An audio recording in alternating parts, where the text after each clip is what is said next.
Hey guys, tonight we're diving into a world softer than a fainting couch, but somehow much, much harder. The daily reality of Victorian women. That's right, while your spine decompresses in a 21st century mattress, we're about to slip sideways into a world of corsets tighter than your inbox, social rules more complex than your last group chat, and expectations so high they make your in-laws seem downright reasonable. If you've ever felt overwhelmed by housework, judged by strangers, or attacked by the subtle violence of your husband wanting you to smile more, congratulations, you'd fit right in. Before we get stuck in a dress with more buttons than the space shuttle, go ahead and like the video and subscribe, but only if you actually enjoy what I do here. Drop a comment telling me what time it is and where you are listening from. Now, dim those lights, switch on your fan for that Victorian haunted house ambience, and let's get you comfortable. Let's pause for a moment. Have you ever wondered what Victorian women actually did all day? Did they ever eat anything other than bland pudding? How long did it take to get dressed? And did anyone ever admit they couldn't breathe? How did they find time to read when there were 17 calling cards to answer before breakfast? What was their workout routine, carrying a fainting chair up the stairs, or fighting off over-enthusiastic suitors? Were they really obsessed with embroidery, or was that just a socially acceptable way to avoid talking to their relatives? Congratulations, you've just woken up in the year 1875. You're in a ruffled nightgown. You can hear the clatter of a coal delivery outside. And there's a good chance you'll be judged for blinking too loudly before noon. Good luck. You wake up in a bed piled so high with blankets you briefly consider whether you're being slowly smothered by a well-meaning aunt. The fire in your bedroom has gone out hours ago, and the air is brisk enough to freeze your hopes and dreams. Welcome to a Victorian morning, where getting up is a feat, and your first decision is whether to ring for the maid or just hope she's already lurking with tea and judgment. Let's set the scene. You're cocooned in a 4-poster bed, draped with enough fabric to carpet a small ballroom, lying flat on a mattress stuffed with horsehair, down feathers, or if you're unlucky, something that used to be straw and now only smells like disappointment. Above you hangs a heavy velvet canopy that blocks out not only light but also any lingering ambitions you had about being a morning person. You are, in essence, sleeping in the most over-engineered pillow fort history has ever devised. There's no alarm clock. Instead, you are awakened by a chorus of Victorian house noises, the distant clatter of coal being dumped into a scuttle, the soft scraping of a maid cautiously entering your room, and the muted thump of your own regret for staying up until midnight, reading Jane Eyre under the covers. Maybe you're lucky and someone has relit the fire, or maybe you're already mentally preparing your gracious but firm complaint about frostbite in the salon later. You consider burrowing deeper, but you know what's coming. The day will not wait for you, and neither will your social obligations. The air is so cold your breath comes out in little puffs, and you briefly contemplate inventing central heating just to avoid leaving the bed. But this is the Victorian era, so your only option is to reach for the bell pull, a tasseled rope hanging conveniently at your bedside, which, when yanked, signals to the maid that it's time to begin the morning's elaborate theatre.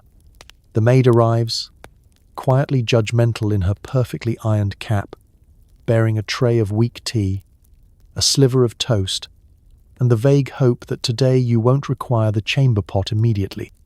She opens the heavy drapes, letting in the glorious British sunlight, grey, diffused, and slightly damp, like being gently slapped awake by a fog bank.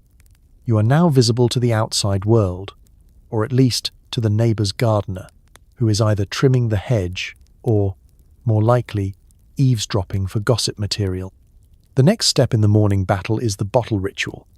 Not the fun kind. This is the Victorian hot water bottle, freshly filled from the kitchen kettle and wrapped in flannel. It's been keeping your toes at a toasty 32 degrees Fahrenheit all night, and now needs to be awkwardly handed off to the maid, who will replace it with one for tonight's bedtime. Try not to make eye contact. You both know how this goes. You swing your legs out of bed, immediately regretting it as your feet hit the freezing floor. No central heating means your toes have just made contact with what Victorian architects call characterful original floorboards and what you call frostbite roulette. If you're upper crust, there might be a faded rug underfoot. If not, you're experiencing the historical version of the ice bucket challenge. Getting dressed is still a distant nightmare. First, you must face the infamous morning wash. A jug of water, which was warm when the maid brought it, about half an hour ago, now sits stone cold on the washstand. You splash your face, gasping like a goldfish tossed onto a glacier, and dab yourself dry with a towel so stiff it could probably double as a baking tray. Hygiene, Victorian style, is basically a punishment for waking up. While you attempt to restore circulation to your extremities, your mind wanders to your daily duties.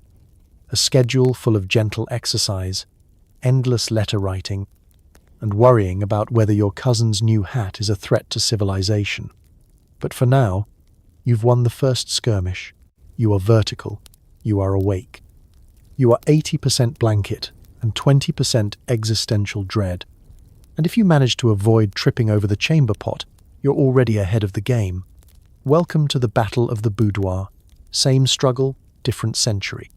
Before you can face society, you must first survive the daily ordeal of getting dressed. This isn't grab the nearest hoodie territory. No, you need help, usually from a long-suffering lady's maid, just to be wrestled into a corset so tight it could probably alter your DNA. Breathing is optional, posture is mandatory. You begin the ordeal shivering in your chemise, the last remaining whisper of comfort before the armour of the day. Your maid approaches with the calm determination of a Victorian field surgeon, already sizing up your ribcage and calculating the odds of you fainting before breakfast. The corset itself is a fearsome garment, boned, laced, and designed to transform your midsection into an hourglass, even if you were born more in the shape of a reliable loaf of bread. The process is less slip it on and more negotiation with physics. You grab the bedpost for leverage, while your maid tugs at the laces with the kind of determination usually reserved for yanking tree stumps out of the ground. Each pull is accompanied by the delicate soundtrack of creaking fabric, desperate exhales, and, on a good day, just a hint of wheezing. This is the Victorian version of a HIIT workout. Hold. Inhale. Endure. If you're lucky, the corset fits as intended, meaning you can almost take a full breath and only lose feeling in one arm. If you're unlucky, you're auditioning for the lead role in a very slow, very polite suffocation. Victorians believed a tiny waist was the epitome of beauty and self-control, but in reality, it's a daily contest between vanity, gravity, and your body's basic will to live. But wait, there's more. The corset is just the beginning. Over it goes a soft cotton petticoat, then another petticoat, then possibly a flannel one, if the British weather is set to damp punishment. Each petticoat is another layer of insulation against both the chill and any hopes of spontaneous movement. By the time you're fully equipped, your lower half resembles a tiered wedding cake, and any attempt to sit quickly is a calculated risk. Next comes the crinoline, a bell-shaped cage of whalebone or steel, designed to give your skirt its fashionable width and ensure you take up more space in the drawing room than a Victorian ottoman. Walking through doorways becomes a strategic maneuver. If you misjudge the angle, you'll either wedge yourself in the frame or take half the coat rack with you. If you've ever tried to parallel park a minivan on a busy street, you have a sense of what it's like to navigate a breakfast parlour in a crinoline. Now, the outer dress. This could be cotton for daytime, silk if you're fancy, or worsted wool if you're planning to spend several hours regretting your life choices. The sleeves are tight, the buttons are infinite, and every layer is designed to send a clear message. You are not here for comfort. Your maid fastens the dozens of tiny buttons running from your throat to your shins, each one a monument to patience and the world's most impractical fashion engineering. Accessories are next. Stockings, held up with garters that, let's face it, never stay put. A pair of boots laced to mid-calf, a chemisette to fill in any scandalous gaps at the neck, and, of course, gloves. You may be only one minor inconvenience away from passing out, but at least your wrists are modestly covered. Finally, your hair must be arranged, a process so elaborate it deserves its own tragic opera. Curls are pinned, bonnets are perched, and not a strand is allowed to escape, lest the neighbours start a petition. A discreet spritz of lavender water completes the ensemble, though after half an hour wrestling with the corset, what you really need is electrolytes and a support group. Fully dressed, you're ready to face the world, or at least the hallway, standing taller, breathing shallower, and with a new appreciation for modern athleisure wear. It's not just dressing, it's survival. Victorian style. Forget wolfing down a breakfast burrito in your car. In Victorian England, breakfast is a stately, silent parade of tea, toast, and the crushing weight of family expectations. The good news? Porridge is always available. The bad news? So is your mother's subtle disappointment. You enter the breakfast room after your marathon battle with corsets, petticoats, and self-respect. The table stretches so far you're not entirely sure where it ends, possibly in another postal district. Crisp white linens, silver cutlery, and enough porcelain to make a royal wedding blush await you, along with at least one relative whose face is already set to mildly dissatisfied. Taking your assigned seat, never, ever the head of the table unless you're the matriarch. And even then, only if everyone else is deceased. You brace yourself for the first ordeal, the pouring of the tea. This isn't just a beverage, it's a test.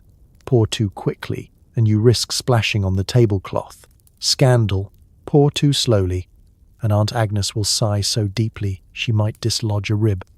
A delicate spoon clinks against bone china as you stir in exactly one sugar cube, unless, of course, someone is watching, in which case it's half a cube and a performance of dietary restraint. Milk goes in after, unless you're a known anarchist, in which case you might put it in before, just to see who gasps. The menu is reliable, if not exactly thrilling. Toast, stacked like tiny shingles, sits in a silver rack engineered to ensure maximum dryness by the time it reaches your plate. Porridge, thick enough to patch holes in the wall, is ladled into bowls with all the enthusiasm of a minor funeral. If it's a special day, you might get a boiled egg or, in moments of wild extravagance, a single sausage. Everything must be eaten with the right utensil, at the right pace, and preferably without any visible enjoyment.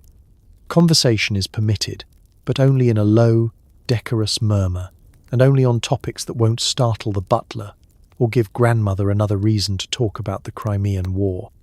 Safe subjects include the weather, the garden, and whether anyone has seen Lady Penelope's new spaniel.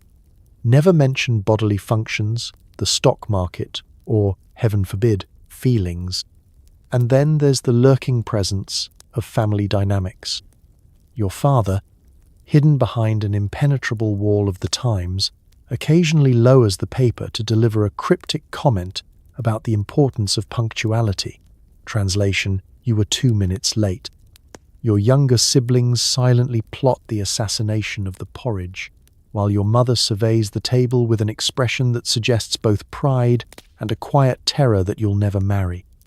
Meanwhile, your own anxiety percolates quietly along with the tea. Did you remember to keep your elbows off the table? Is your napkin in your lap, folded into an origami swan of unobtrusive respectability? Is your posture upright, but not so upright as to appear tense, which suggests nerves, which suggests a secret, which suggests you'll be the subject of post-breakfast gossip? There's a reason Victorians invented fainting couches. Most of them were just looking for a horizontal surface where they could panic in peace. Servants glide in and out, removing empty plates and replenishing the ever-dwindling toast supply. You try not to make eye contact. If you drop your fork, do not, under any circumstances, retrieve it yourself. This is a job for a footman whose only joy in life may be judging how loudly you dropped it. The meal ends not with a raucous dash for the door, but with a gentle ripple of napkins being folded, chairs being pushed back in silence, and a final round of passive-aggressive remarks about someone's hair looking tired. You rise, not full but emotionally drained and ready for the next ordeal of the day. And so ends Victorian breakfast. Less a meal, more an endurance test in taste, tact, and the subtle art of surviving your relatives before 9 a.m. Congratulations, you passed, at least until tomorrow. You might think Victorian beauty routine means scented soaps and fragrant baths, but you'd be wrong. Hair is brushed for half an hour with military precision, and bathing is more rumour than reality. Dry shampoo? Try flour. Deodorant? Try luck. Let's begin with the crowning glory, your hair. It is both your pride and your cross to bear. Victorian hair is not just hair, it's a full-time job, a social barometer, and a potential cause for family scandal. Each morning, your maid arrives armed with a boar bristle brush, a selection of tortoiseshell combs, and the single-minded resolve of a general preparing for battle. The brushing process lasts so long you could probably read Wuthering Heights out loud and still have time left over for the pre-breakfast news. Why so much brushing? Because washing your hair, like catching a unicorn, is both rare and logistically daunting. A real Victorian hair washing is an epic event. Water must be lugged from the kitchen, boiled and hauled up the stairs by a red-faced servant who is now questioning their career choices. Then there's the soap, possibly homemade, possibly harsh enough to remove paint, and always suspiciously lumpy. Most women only brave a full wash once a week, at best. For everyone else, freshening up means a delicate dusting of hair powder, rice flour if you're fancy, regular flour if you're not, or, in moments of quiet desperation, a little talcum and a prayer. The result? Hair that's slightly less oily, but now smells faintly like yesterday's bread rolls. As for the rest of your body, the Victorian bath is more urban legend than daily routine. Full immersion bathing is reserved for special occasions or imminent royal visits. Most days, you make do with the strip wash, which involves a pitcher of lukewarm water, a sponge, and a strategic game of which parts are most likely to be inspected by a doctor, clergyman, or mother-in-law. Bathhouses exist, but are viewed with deep suspicion, and sometimes outright horror. Who knows what might happen in such places? Cleanliness, fraternizing, fun, soap itself is a tricky affair. Fancy, scented soap is the domain of the rich, and even they use it sparingly, as if every lather shaves a year off the family fortune. For everyone else, soap is a dull, brown block of lye and animal fat that doubles as an emergency stain remover and triples as a doorstop. If you're lucky, you might have a lavender sachet tucked among your linens to add a faint suggestion of cleanliness. But mostly you smell like a blend of starch, wood smoke, and whatever anxiety you picked up at breakfast. Deodorant? That's more of a suggestion than a product. The best you can hope for is to mask any offending odours with a light sprinkle of eau de cologne, or by simply never raising your arms above waist height. Victorian etiquette conveniently insists on dainty hand movements and carefully folded fans, likely because nobody wants to unleash what's lurking under all those layers. If all else fails, there's always the tried and true solution. Blame the dog, blame the weather, blame the French. Teeth present a different battlefield. Toothpaste exists, but it comes as a powder, often flavoured with charcoal, salt or chalk, and leaves your mouth feeling like you licked a blackboard. Toothbrushes are made with bristles tough enough to strip barnacles off a ship, and dental visits are an adventure only for the truly brave. Floss? You're more likely to be flossing with a bit of string you found attached to your corset. Yet despite all this, the end result is a kind of weary elegance. You look presentable, at least from a safe social distance. Your hair is shiny, possibly from a month's worth of oil. Your face is powdered, for both beauty and the suppression of facts, and your perfume is just enough to keep most people from asking questions. In Victorian England, looking clean is far more important than being clean. And if you ever doubt it, just remember, somewhere, someone is brushing their hair for the full 30 minutes and pretending not to notice that you haven't had a bath since last Michaelmas. You, however, are ready to face the day, oily roots, flowery scalp, and all. The highlight of your morning is the inevitable round of calling cards, tiny, inscribed tickets that prove to your peers you are in fact still alive and only mildly socially awkward. You'll make and receive enough visits to fill an Excel spreadsheet, all in the pursuit of not being talked about in the wrong drawing room. Let's be clear, social calls are not optional. They're not for fun. They are, in fact, the backbone of the Victorian social pyramid, a never-ending cycle of visits, return visits, thank you visits, condolence visits, and, on truly festive occasions, the "I just moved in, please don't hate me" visit. At the heart of it all is the calling card, that dainty rectangle of heavy paper printed with your name in a font so curly it might be trying to spell something in Morse code. The ritual begins just after breakfast, when the family butler hands you a silver tray bristling with cards. Each one is a social IOU, a little reminder that Lady Farnsworth stopped by, and if you don't return the favour within 3 days, you'll be labelled a recluse, a snob, or, worst of all, peculiar. Your own stack of cards, freshly ordered from the stationer, sits waiting. Blank on the back, ready for desperate last-minute notes. "So sorry I missed you," or the occasional passive-aggressive flourish. "Regrets for last Tuesday, indisposed due to weather and fate." Now comes the strategy portion. Calling is not a casual stroll and knock. It is a precisely timed, logistically demanding social campaign. You must consult your visiting book, a small leather-bound ledger, more detailed than your tax records. In this sacred tome, you track who called, when, and what degree of attention each visit deserves. Failure to reciprocate within the appropriate window means social death, so it's less keeping up with friends and more trying not to become a cautionary tale at someone else's tea. You set out in your best visiting dress, a garment specifically designed to signal you're only staying for 15 minutes, but are still better dressed than anyone in the household. Gloves, mandatory. Hat, obligatory. Parasol, defensive weapon and privacy shield. You climb into the family carriage, or, if you're particularly tragic, set off on foot, bracing yourself for a morning of small talk and sitting upright on sofas that seem to have been designed by orthopedic pessimists.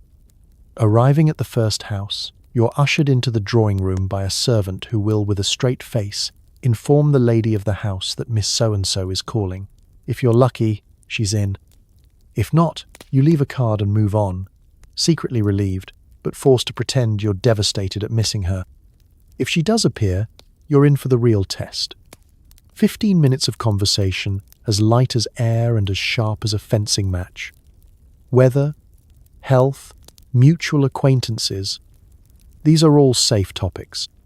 Politics, money, and your actual opinions are not. You sip tea, eat a biscuit so dry it could be used as packing material, and try not to drop crumbs down the front of your dress. If you can manage this while sitting with perfect posture and making eye contact just enough to seem interested, you are, by Victorian standards, thriving. And don't get comfortable. There's a precise choreography to social calls. Stay longer than 15 minutes, and you'll be seen as needy. Leave too soon, and you're cold. Ask to use the lavatory, and you might as well declare war on etiquette itself. On especially busy days, you'll squeeze in 6 or 7 calls, each one another opportunity to accidentally offend someone's third cousin twice removed. When you finally return home, it's time for the receiving portion. Now, you must be ready to greet callers with a smile, offer a small cake, and pretend you weren't just hiding in the library dreading human interaction. For every card you collect, another slot on your social to-do list is filled. The process never ends. It only resets. Somewhere, someone is always about to take offence, and every drawing room is a silent coliseum of reputation. In the end, the true winner of the Victorian social call is the one with the biggest stack of cards, the emptiest schedule, and the most finely honed ability to make it all look effortless, while secretly longing for a day with no visitors at all. Now it's time to sit by the window and embroider something you don't care about, while making just enough conversation to avoid accusations of sulking. Needlework isn't just a hobby, it's a silent competition for most patient martyr in your social circle. If you're picturing a peaceful morning, sunlight filtering gently through lace curtains as you lovingly stitch roses onto a handkerchief, let me stop you there. Needlework in the Victorian home is less a creative outlet and more a marathon of endurance, etiquette, and emotional suppression. It's the Victorian answer to both fidget spinners and passive aggression. Everyone is doing it, everyone is pretending to enjoy it, and everyone is quietly praying not to stab themselves with the business end of a tapestry needle. Your tools are neatly arranged on a side table. Embroidery hoops, thimbles, shears so sharp they could cut through family tension, and a rainbow of silk threads. There's an unfinished sampler nearby, featuring cheerful mottos like "Home Sweet Home" and "A Stitch in Time Saves 9", alongside what you secretly suspect is a coded cry for help. If you're truly accomplished, you might attempt an antimacassar, a lacy doily designed to protect the furniture from gentlemen's hair oil and, presumably, any remaining will to live. The pressure is on. Your mother and 3 aunts are present, all working with the intensity of Olympic athletes and the facial expressions of martyrs auditioning for sainthood. The conversation is light, calculated, and slightly barbed. "How many stitches per minute are you managing, dear? That border is ambitious. My, your French knots are so rustic." The competition isn't explicit, but everyone knows who's winning. It's whoever looks the calmest while sewing an entire alphabet onto a napkin with eyesight so strained they're seeing double. But this is more than mere busywork. Needlework is the acceptable way for women to fill hours otherwise spent questioning the futility of existence, or worse, having opinions. While your fingers are occupied, you can eavesdrop on conversations, tune out tedious relatives, or perfect your serene and industrious expression for when the vicar drops by unannounced. If your embroidery is truly intricate, you have an excuse to avoid the more dangerous conversational topics, like marriage prospects or why you still haven't learned the pianoforte. Occasionally, someone will read aloud, improving literature only, of course, while the rest of you nod and try to avoid sewing a flower stem straight through your skirt. Novels are frowned upon, too racy. Poetry is risky. Too many feelings. So you end up listening to a selection from moral maxims for young ladies while you attempt to make a chain stitch that doesn't look like a worm having a panic attack. The unspoken rule is never to let your hands be idle. Idleness, after all, is the first step toward moral decay, or worse, being accused of laziness by your own grandmother. So you sew, handkerchiefs, table runners, mysterious sachets no one actually uses, and enough pillowcases to suffocate a small town. The ultimate goal? To create a trousseau, a chest full of embroidered linens, ready for the marriage you may or may not want, but are certainly expected to prepare for with the enthusiasm of someone packing for a trip to Siberia. But needlework has its dangers. Dropping your needle means crawling on your knees, hunting for the tiny saboteur before the housemaid's foot finds it first. Pricked fingers are a daily reality, often hidden with stoic dignity, or, if you're feeling dramatic, displayed with a sigh for maximum sympathy. There's also the looming threat of eye strain. Victorian women regularly went half-blind by age 40, but at least the antimacassars lived on. And through it all, you maintain a steady, slightly glazed smile. Because in the world of extreme embroidery, it's not about enjoying yourself.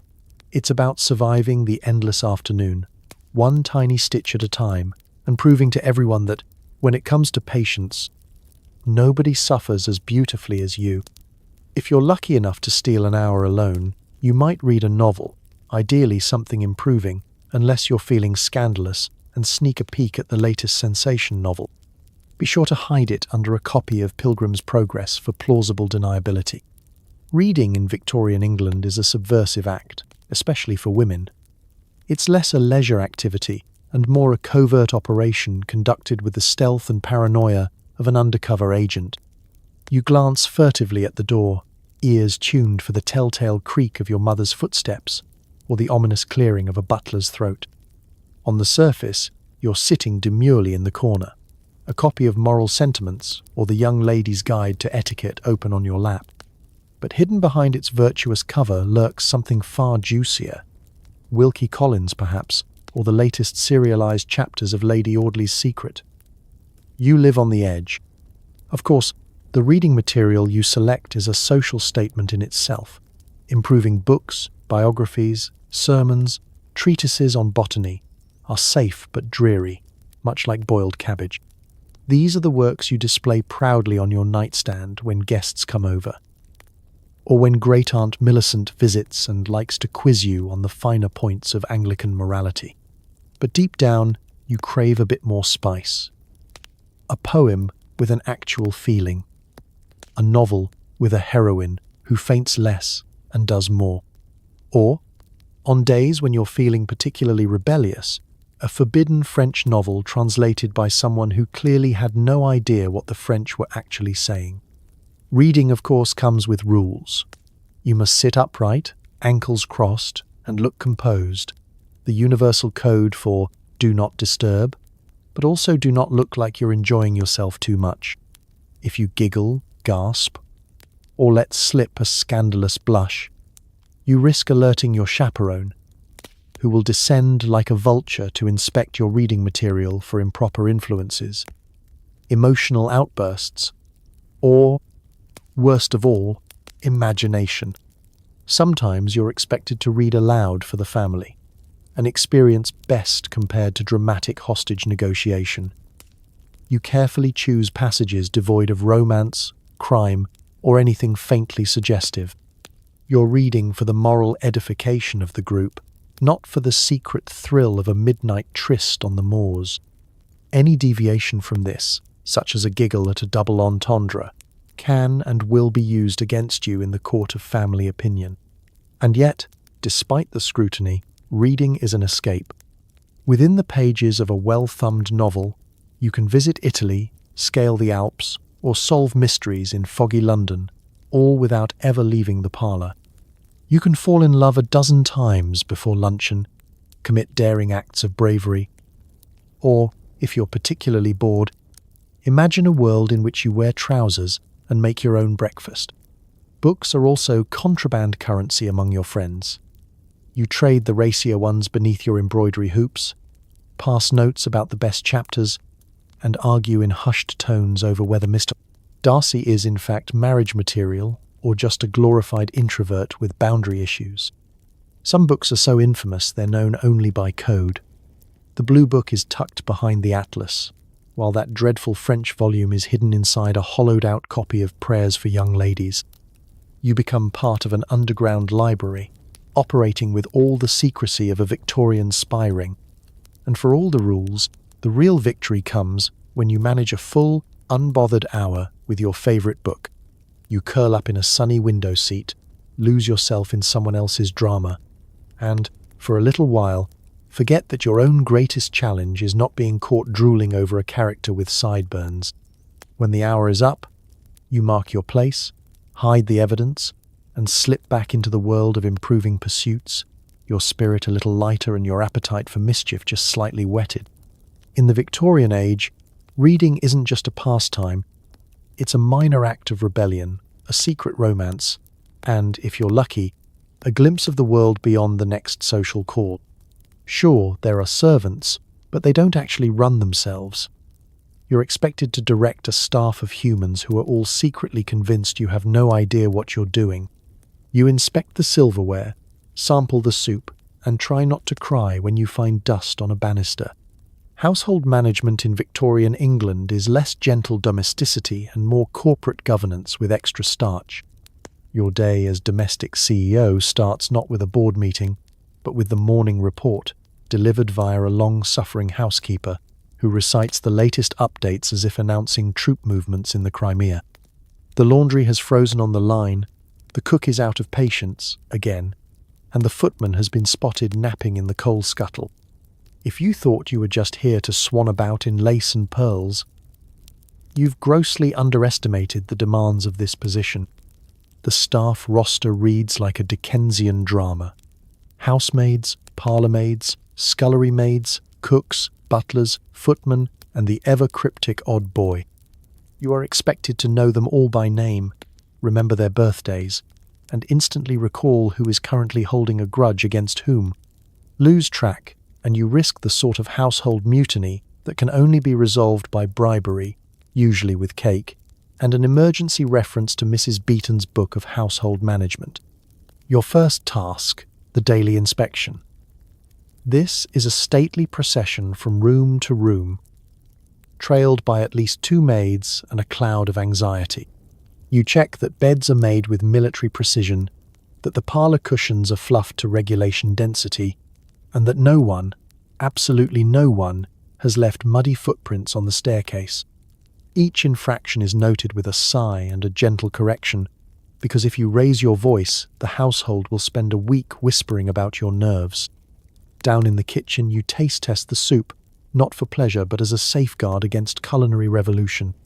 If it's too salty, the cook glares at you like you've personally insulted her ancestors. If it's too bland, you're offered extra pepper with a smile sharp enough to slice bread. Menu planning becomes a diplomatic operation. What can you serve that's impressive, affordable, and unlikely to start a class war in the pantry? It's like Chopped, if the mystery ingredients were yesterday's turnips and fear. Managing the budget is a minefield. The household accounts are a labyrinth of receipts, IOUs, and ledgers written in handwriting that could be mistaken for ancient runes. You try to keep track of how much was spent on lamp oil, meat, and enough starch to make your napkins stand at attention. Heaven help you if you go over budget.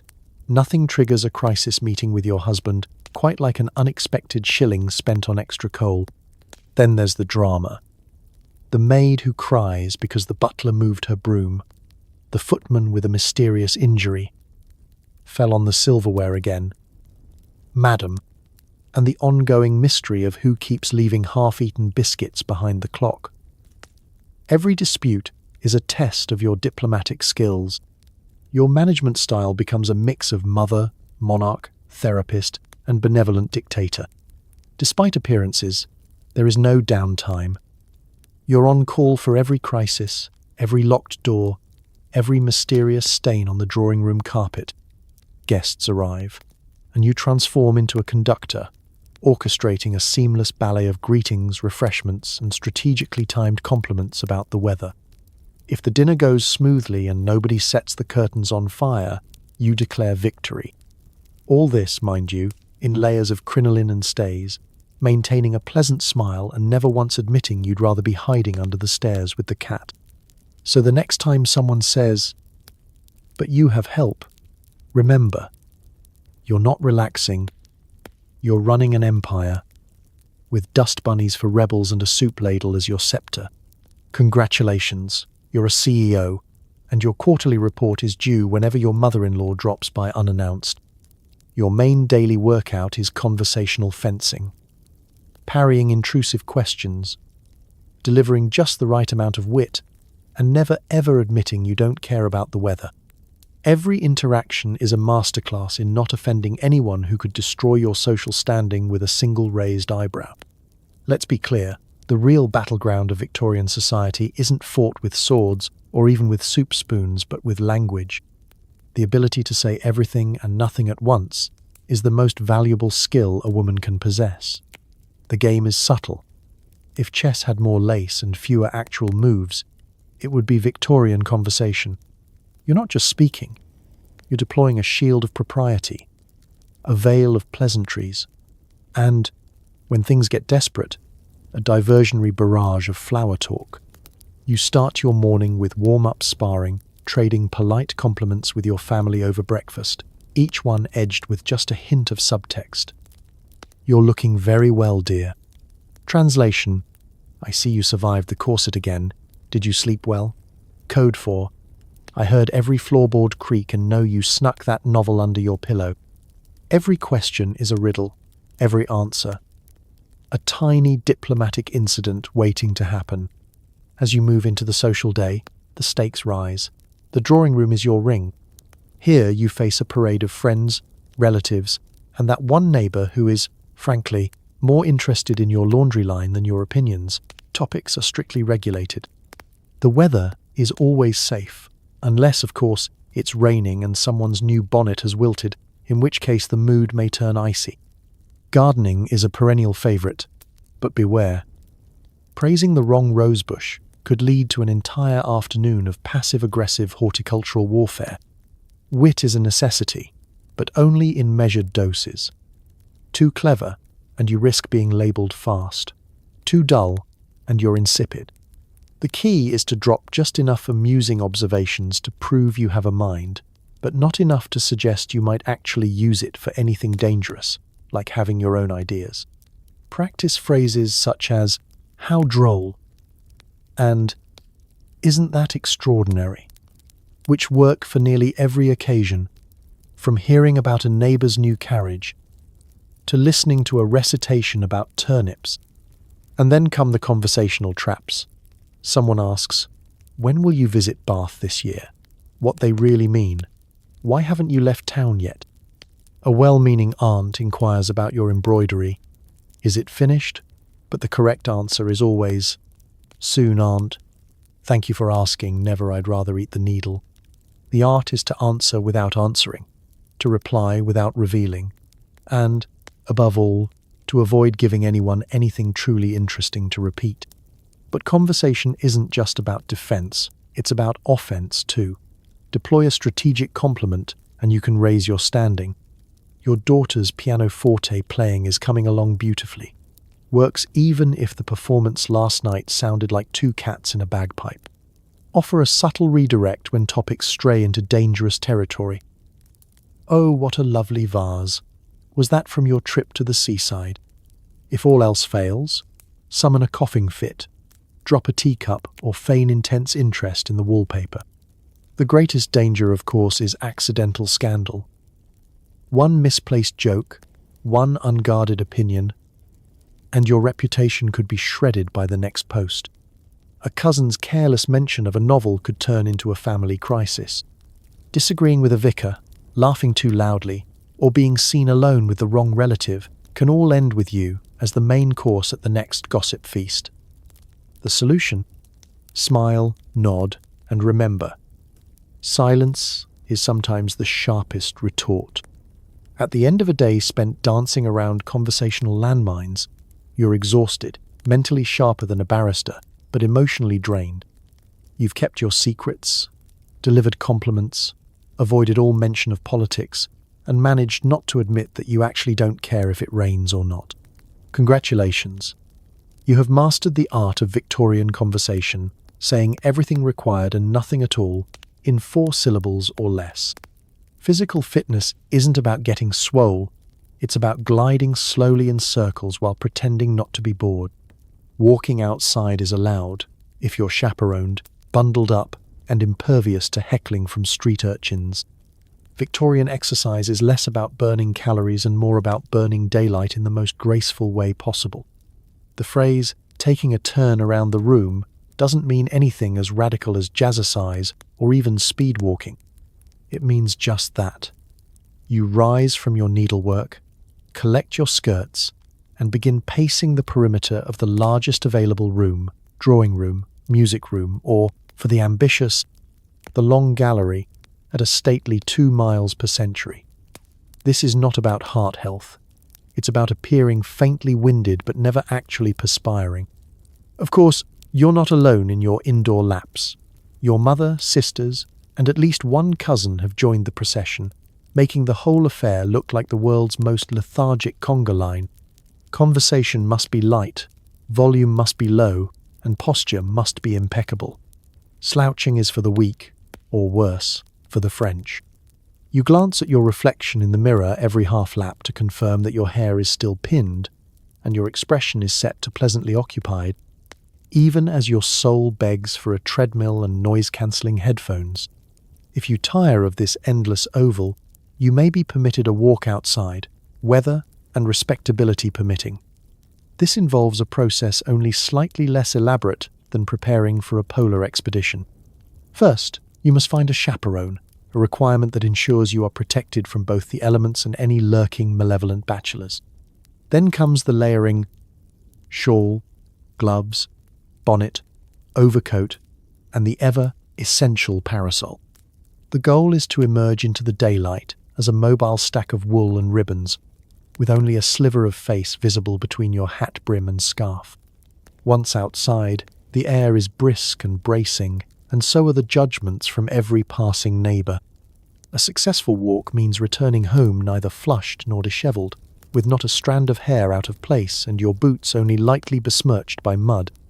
Should you venture further, perhaps to the park or down the promenade, you'll be joined by other women on identical missions, everyone silently pretending this counts as sport while exchanging glances that say, "If I trip on this cobblestone and land in a puddle, just let me drown." And don't forget the ever-watchful eyes of small children and street urchins who provide running colour commentary.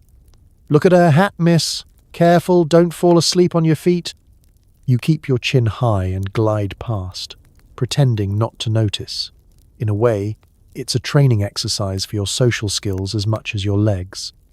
Should you be of a more daring disposition, there are alternatives. Croquet on the lawn is allowed, provided you don't swing the mallet with undue enthusiasm. If you're a true rebel, you might go for a brisk ride on horseback, but even that's best done at a dignified walk and under strict supervision. Anything more strenuous risks sweating, and sweating is strictly forbidden except in private, darkened rooms with a doctor's note. Ultimately, Victorian exercise is about the illusion of activity. You return home, cheeks only slightly pink, posture even straighter, and claim you feel refreshed. Code for thank goodness that's over. No gym membership required, just 400 yards of polished floor, and the iron will not to die of boredom. You retire to your seat, heart rate unchanged, and quietly wonder if walking in circles is an allegory for Victorian life itself. Plenty of movement, but never really going anywhere. And just like that, you've had your exercise for the day, without breaking a sweat or a single rule. Afternoon means music practice, piano, harp, or singing, ideally all three, and ideally badly. Every missed note is a reminder that your true value is measured in social grace, not musical ability. Victorian music practice is less budding virtuoso and more sonic wallpaper. The family expects the gentle plinking of a pianoforte drifting from the parlour, as much a sign of middle-class respectability as lace curtains or a solid supply of potted ferns.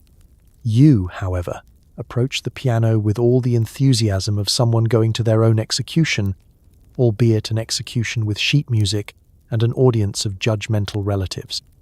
The piano itself is a Victorian marvel, upright, shiny, and perpetually out of tune due to the fluctuating English weather. You sit, back rigid, ankles crossed, hands perfectly poised, at least until you hit your first wrong note, at which point your younger sibling sighs with the theatrical disappointment of a thwarted critic. You labour through scales, your fingers fumbling over runs that sound like a small animal trying to escape through the keys.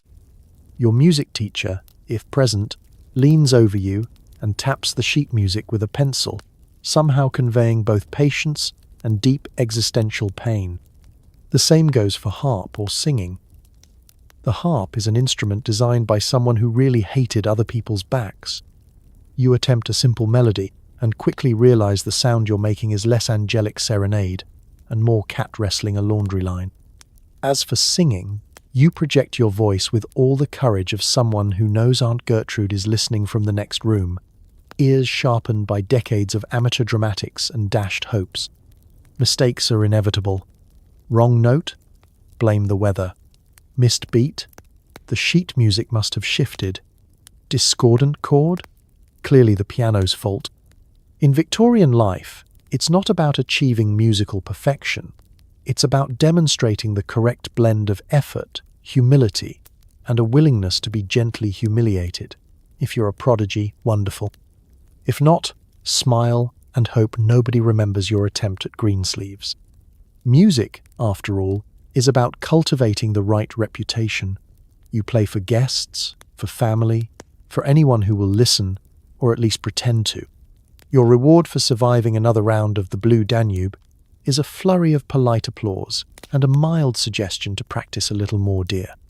You may secretly dream of burning the sheet music and moving to Paris to become a cabaret singer, but you know better. In Victorian England, modest suffering is always preferable to open rebellion. And just in case you thought you could escape, every respectable young lady is expected to play at least one instrument. Bonus points for two, or for pretending to enjoy a little light composition, usually in the form of a waltz that sounds suspiciously like the last three waltzes. You might swap music with friends, all while maintaining the delicate fiction that your hand occasionally slips into a more daring piece, like a forbidden polka. If you are particularly unlucky, there's a family recital. The drawing room is rearranged, the good chairs are polished, and the entire household is summoned to witness your battle with Beethoven. The applause is always polite, the criticism always veiled. You played with such feeling, darling. Perhaps a little less next time. When the ordeal is finally over, you close the lid of the piano with a sigh of relief, fingers tingling and pride, only slightly bruised. You survived. You may never be invited to the Royal Albert Hall, but at least you managed not to break a string or accidentally start a polka riot. Congratulations, you have fulfilled your duty as the living soundtrack of the Victorian home. And if you ever doubt your worth, just remember, nobody ever judged a young lady for playing too quietly but playing too well. That's practically a scandal. Keeping up with your friends and family means writing endless letters, each longer than a modern novel and about as interesting as reading the instructions for a footbath. Stationery sales must be through the roof. If you thought modern texting was exhausting, welcome to the Victorian world, where catching up involves several hours of penmanship, half a bottle of ink, and the looming threat of hand cramps so severe you start envying the family dog. Every acquaintance, every cousin, and every distant godmother expects a handwritten update delivered with maximum flourish and zero spelling errors. In an age before autocorrect, every letter you send is a potential public relations disaster, a minor literary epic that will be scrutinized, saved, and, if you're truly unlucky, read aloud at future family gatherings. You begin by selecting the right paper. This is no ordinary notebook page. We're talking creamy, monogrammed sheets stored in a box, so elegant it practically hisses at your sloppy penmanship. Ink must be black, or possibly blue-black if you're feeling racy. The quill, because yes, it's still fashionable to use one, must be sharpened to a point so precise it could double as a surgical implement. Heaven help you if you blot. Even a tiny smudge will haunt you for weeks. The first challenge, the salutation. Dearest cousin Arabella, I trust this letter finds you in the best of health, and Spirit's Victorian etiquette requires the opening paragraph to be both flowery and utterly devoid of actual information. 10 lines in, you've covered the weather, the state of your mother's nerves, and the remarkable resilience of your houseplants. You haven't even reached the reason for your letter yet. Next, the body of the message. This is where the real sport begins. You must recount all major events, visitors, illnesses, dances attended, marriages proposed, marriages rejected, servants hired, servants fired, and if you're truly desperate, the relative excitement of a new tablecloth. Each detail is spun out like an episode of a soap opera, only with more passive-aggressive asides. Mrs. Worthington's tea was a great success, though some might say her lemon cakes were more ambitious than edible. Translation, I barely survived, please send help. But the real purpose of letter writing is information management. You want to keep your friends close, your relatives closer, and your enemies confused. Subtle boasts are woven into humble brags. I have been quite busy with my needlework, as my sampler for Lady Highmore's charity will be displayed at the county fair. You carefully avoid mentioning that you stabbed yourself with the embroidery needle no fewer than 6 times. Halfway through page 3, your hand is aching, your ink is running out, and you've developed a new respect for the humble abbreviation. Unfortunately, there's no such thing as LOL in Victorian correspondence. Every sentence is a complete thought, Every emotion is painstakingly spelled out. If you need to include a joke, it must be disguised as an anecdote about your neighbour's goose. Pray forgive my poor jest, but I could not help but laugh when... Then there's the closing. Victorian etiquette books recommend at least 4 complimentary phrases. With fondest affection, your ever-devoted friend, I remain as always your humble servant, and, for good measure, may Providence smile upon you and yours. By the end, your signature is barely legible, and your hand is shaking like a carriage on a country road. The letter is finally finished, but you're not done yet. You must fold it just so, address the envelope with calligraphy that would impress a monk, seal it with a dab of wax, monogrammed, obviously, and hand it off to a footman for posting. No instant delivery here. Your words will travel by carriage, rail, and sheer force of etiquette. And then, the cycle repeats. Each letter answered spawns 3 more in reply, each longer and more oblique than the last. You begin to suspect this is how Victorians secretly trained for marathons, not with running, but with relentless correspondence. Congratulations. You've completed your daily Victorian texting workout. No emojis required. Just the faint, lingering ache of carpal tunnel and the hope that, maybe, next week, someone will invent the postcard. At some point, you must face the drawing room, where everyone gathers to judge each other's clothes, gossip, and display an uncanny ability to sip tea without ever blinking. It's like a silent auction for social status, and you're the lot everyone's inspecting. Welcome to the daily social gauntlet. The drawing room is the Victorian answer to the modern group chat, only everyone is much more overdressed and the read receipts are delivered by the arch of an eyebrow. There is a careful choreography to the afternoon assembly. You enter with the poise of someone walking onto the stage at the world's least exciting pageant. You smile just enough to appear approachable, but not so much that anyone suspects you're plotting your escape. Seats are selected with all the political calculation of a parliamentary debate. Too near the fireplace? You're accused of hogging the warmth? Too close to the window? You're either fishing for compliments about your complexion or eavesdropping on the gardener. The safest position is a sturdy armchair, preferably one with a direct sightline to the tea tray, and at least 2 exit routes. Once seated, the real games begin. The first event, wardrobe scrutiny. Everyone subtly inspects everyone else's attire. Bonnets are assessed, shawls ranked, and buttons quietly counted. Your dress is last year's shade of mauve, risky. Your hemline is a 1/4 inch too high. Expect an avalanche of side-eye from Mrs. Henley, who still remembers your infamous ankle incident at the garden party. Tea is served with military efficiency. The hostess pours, never spilling a drop, her hands steady despite the simmering tension in the air. Biscuits are passed around, each taken with a thank you murmured so softly it might as well be telepathy. You try not to crumble your shortbread in your lap. Last week's misstep is still the talk of 3 counties. And then the conversation derby. Topics are chosen with the precision of a surgeon. The weather, the roses, the subtle drama of Lady Bracknell's missing parakeet. The challenge is to say as much as possible while revealing as little as necessary. Any mention of money, illness, or, heaven forbid, personal feelings is met with the kind of silence usually reserved for funerals.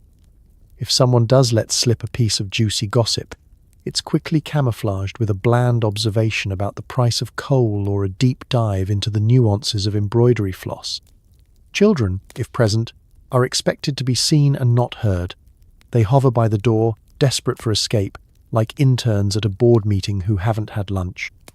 Elderly relatives doze with one eye open, always ready to spring into action should someone attempt to mention politics. All the while, there is a constant, silent contest. Who can appear the most unbothered? It's a battle waged with posture, eye contact, and the ability to eat a biscuit without scattering crumbs on the carpet. One poorly timed yawn, and you risk a full week of concerned comments about your health. And, of course, there's the gossip gauntlet. Information is traded in whispers and sidelong glances. Who's engaged, who's fallen ill, who had the audacity to laugh too loudly in church. The stories are embroidered with every retelling, until what began as an innocent walk in the park is transformed into a tale of social ruin, and possibly a duel. When the tea grows cold, and the conversation has circled back to the weather for the third time, it's time to make your exit. This too is a dance. Leave too soon and you're rude, linger too long and you're desperate. The trick is to glide out with a nod, a soft farewell, and the faintest suggestion that you have more interesting engagements awaiting you. You survived the drawing room. You're exhausted, over-caffeinated, and slightly sore from sitting up straight for 2 hours. But you did it. You faced the social corral and emerged with your reputation mostly intact. In Victorian life, that's as close to winning as it gets. Need a new bonnet or a discreet bottle of hair tonic? Time to venture into public and spend an hour pretending you're not shocked by the price of ribbon. Be careful, shopkeepers can smell hesitation and social anxiety a mile away. Victorian shopping is not, as modern magazines would have you believe, an exercise in personal freedom and self-expression.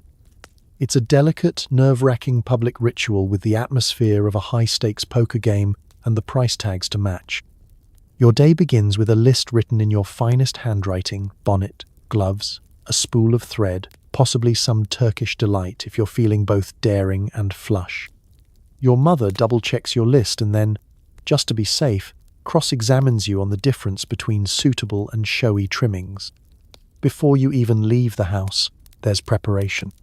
You must dress shopping appropriate, which means your best walking dress, gloves, and an expression that says, "I might purchase the shop, but I'm also not above haggling over a thimble."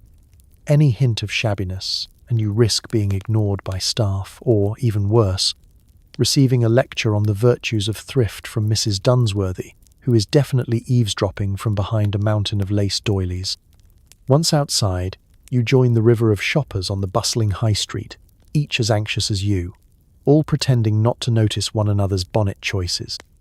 Your chaperone hovers like a security detail, armed with both moral authority and a keen eye for gossip.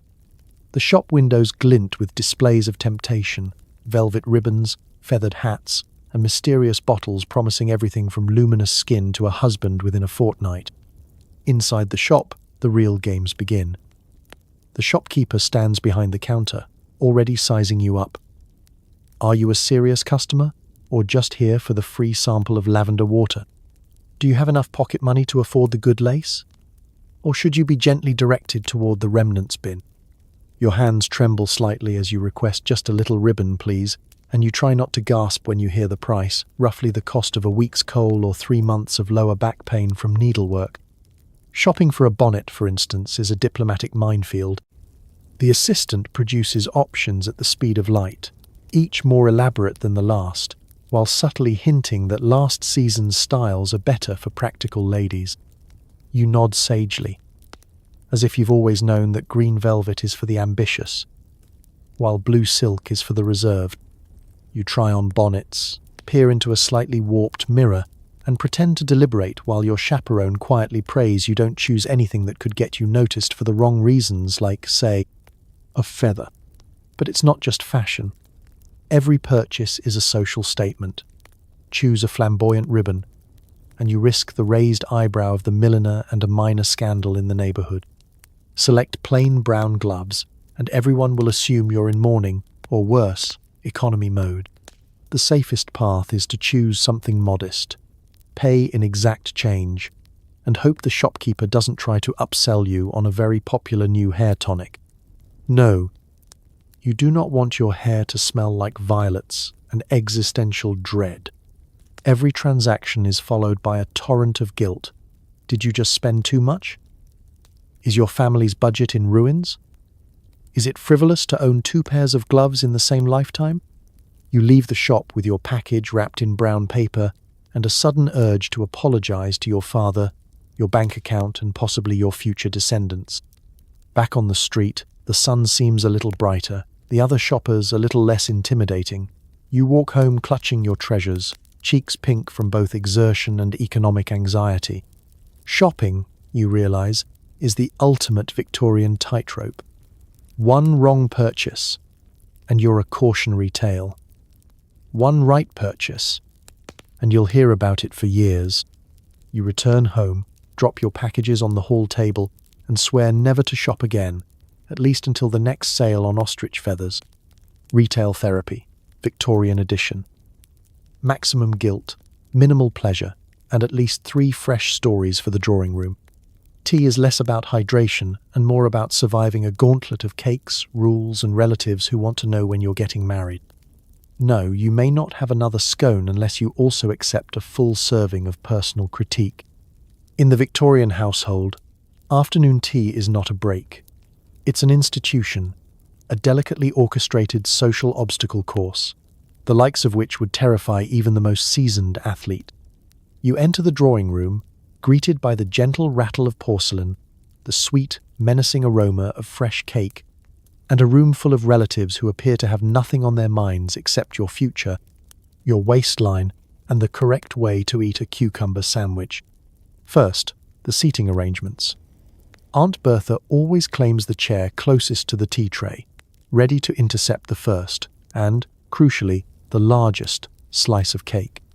You try to sit somewhere safe, not so close that you're a prime target for questions, but not so far away that you look like you're hiding, even if you are. The youngest children hover by the plate of jam tarts, ready to pounce as soon as the adults look away. Everyone else perches on the edge of their seat, alert, composed, and quietly calculating the best route to the scones. Then comes the tea itself. A ritual so precise, it makes high mass look spontaneous.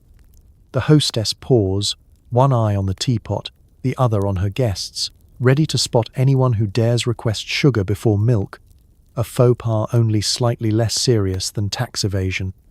You accept your cup with a polite nod, stir exactly 3 times, and sip without slurping, no matter how scalding. Woe betide anyone who dunks a biscuit when Aunt Bertha is present. Dunking, in her view, is the first step toward total societal collapse. The food, meanwhile, is both a treat and a trap. Plates appear with neat rows of sandwiches, crusts cut off, fillings suspiciously bland, and pyramids of scones dusted with enough powdered sugar to conceal the taste of mild disappointment. The cake selection is impressive, but woe unto you if you take a slice larger than your allotted share. Every bite is watched, every crumb judged, every second scone silently noted by the family's resident calorie counter. But tea isn't just about eating. It's about conversation, or, more accurately, being interrogated in front of an audience. As soon as your mouth is full, Aunt Bertha pounces. So, dear, when are you getting married? Translation: I've been waiting since you turned 16. Have you considered Lord Dalrymple? He's got a lovely income for someone so plain. Translation: My matchmaking skills are the only thing standing between you and spinsterhood. You deflect politely with practiced evasions. Oh, I'm quite busy with my needlework, Aunt. Such lovely weather we've been having, don't you think? Is that a thrush in the garden? Any distraction will do. Meanwhile, your cousins smirk over their teacups, having already survived their own round of questioning, or, better yet, having married off and become the interrogators themselves. If the conversation lulls, someone always brings up the latest local scandal, a runaway maid, a neighbour's dog caught digging up the roses, or, heaven help you, your own supposed interest in the vicar's nephew. The gossip swirls with the steam from the teapot, sweetened with sugar and spite. And yet, somehow, you survive. The scones are eaten, the cake is conquered, and Aunt Bertha, temporarily satisfied, redirects her attention to critiquing someone else's posture. You make your escape as soon as is polite, your nerves rattled but intact, vowing never to attend tea again until tomorrow, when the whole spectacle repeats. Afternoon tea, where hydration is optional but survival is absolutely mandatory. Your afternoons are reserved for good works, which mostly involve sitting in cold church halls, pretending to care about orphans, and sewing things no orphan has ever asked for. Victorian charity is less about transforming lives and more about transforming your reputation. In a world where idleness is the first step to disgrace and self-improvement is everyone's second job, doing good becomes an elaborate public performance. The destination is always the same, the local church or parish hall, where the temperature is best described as spiritual refrigeration and the decor is mostly folding chairs, stern portraits, and a faint odour of damp wool. You arrive promptly, your arms laden with an impressive array of half-finished knitting, yards of calico, and at least one copy of uplifting moral lessons for the young. Around you, a circle of women settles into the serious business of relieving suffering, which mostly means discussing who's more deserving, the deserving poor versus the merely unfortunate, and which family's children need the most knitted socks. Actual orphans are nowhere to be seen, presumably off living their best lives, free from scratchy blankets and unsolicited advice. The first order of business is always a meeting, led by the vicar's wife or the town's most fearsome matron. Minutes are read, plans are made, and you debate the logistics of the annual charity bazaar, a labyrinth of bunting, baked goods, and hand-embroidered bookmarks. Someone suggests a cake stall. Someone else objects on the grounds that last year's fruitcake nearly caused a dental emergency. Someone proposes a raffle. A third objects, worried it might encourage gambling in the lower orders. Sewing commences. You're assigned to hem pillowcases for the parish hospital or stitch initials into comforters destined for unknown recipients. You wonder privately if any of these items ever reach their supposed destination, or if they're simply accumulating in the vicarage attic, waiting for the next round of well-meaning volunteers. Nobody asks the orphans what they actually want. Certainly not another itchy scarf. Of course, the real reason everyone is here is the company.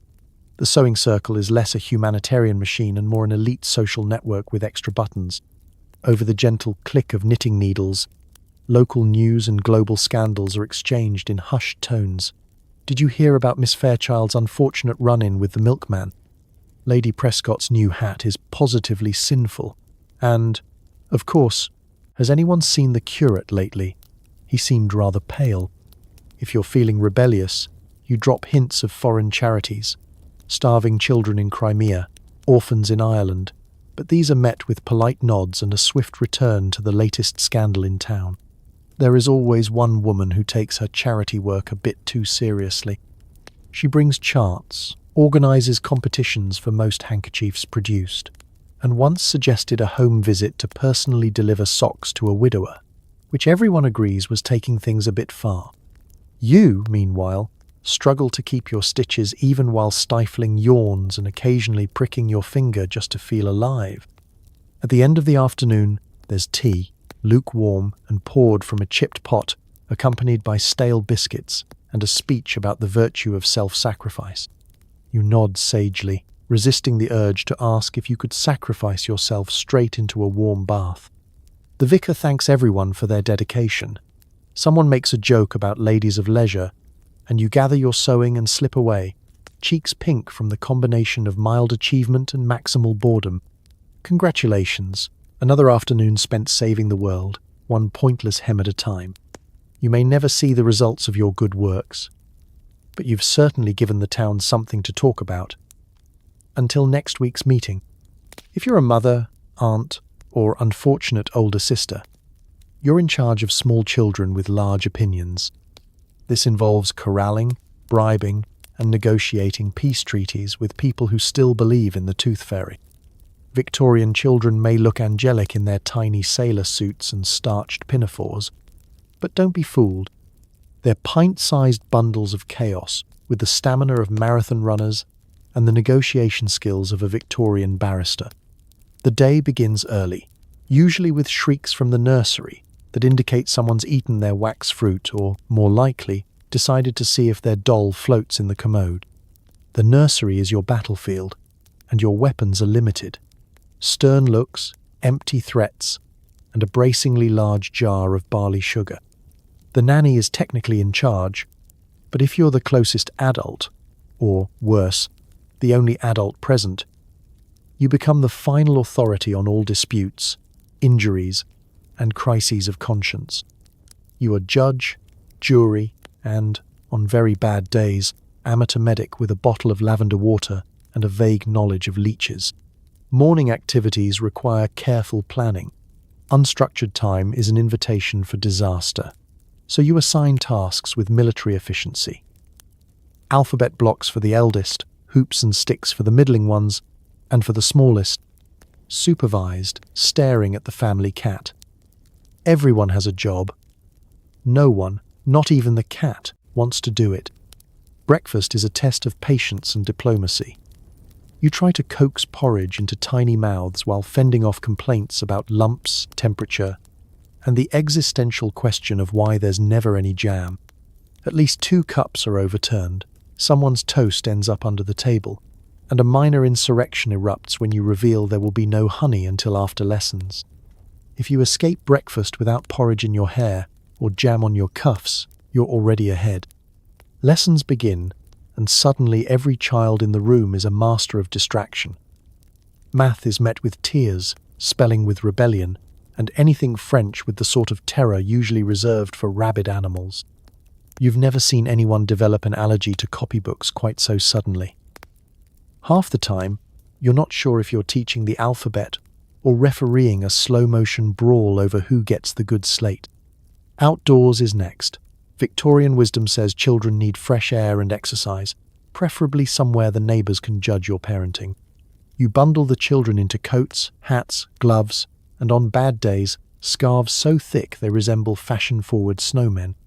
The walk to the park is an adventure. Puddles are magnets, dogs are irresistible, and everyone wants to collect the sort of stick that would make a Victorian mother faint dead away. If it rains, which this being England it does, the children are confined to the playroom, where their creativity blossoms in the form of elaborate schemes, secret clubs, and the occasional, highly illegal game of indoor cricket.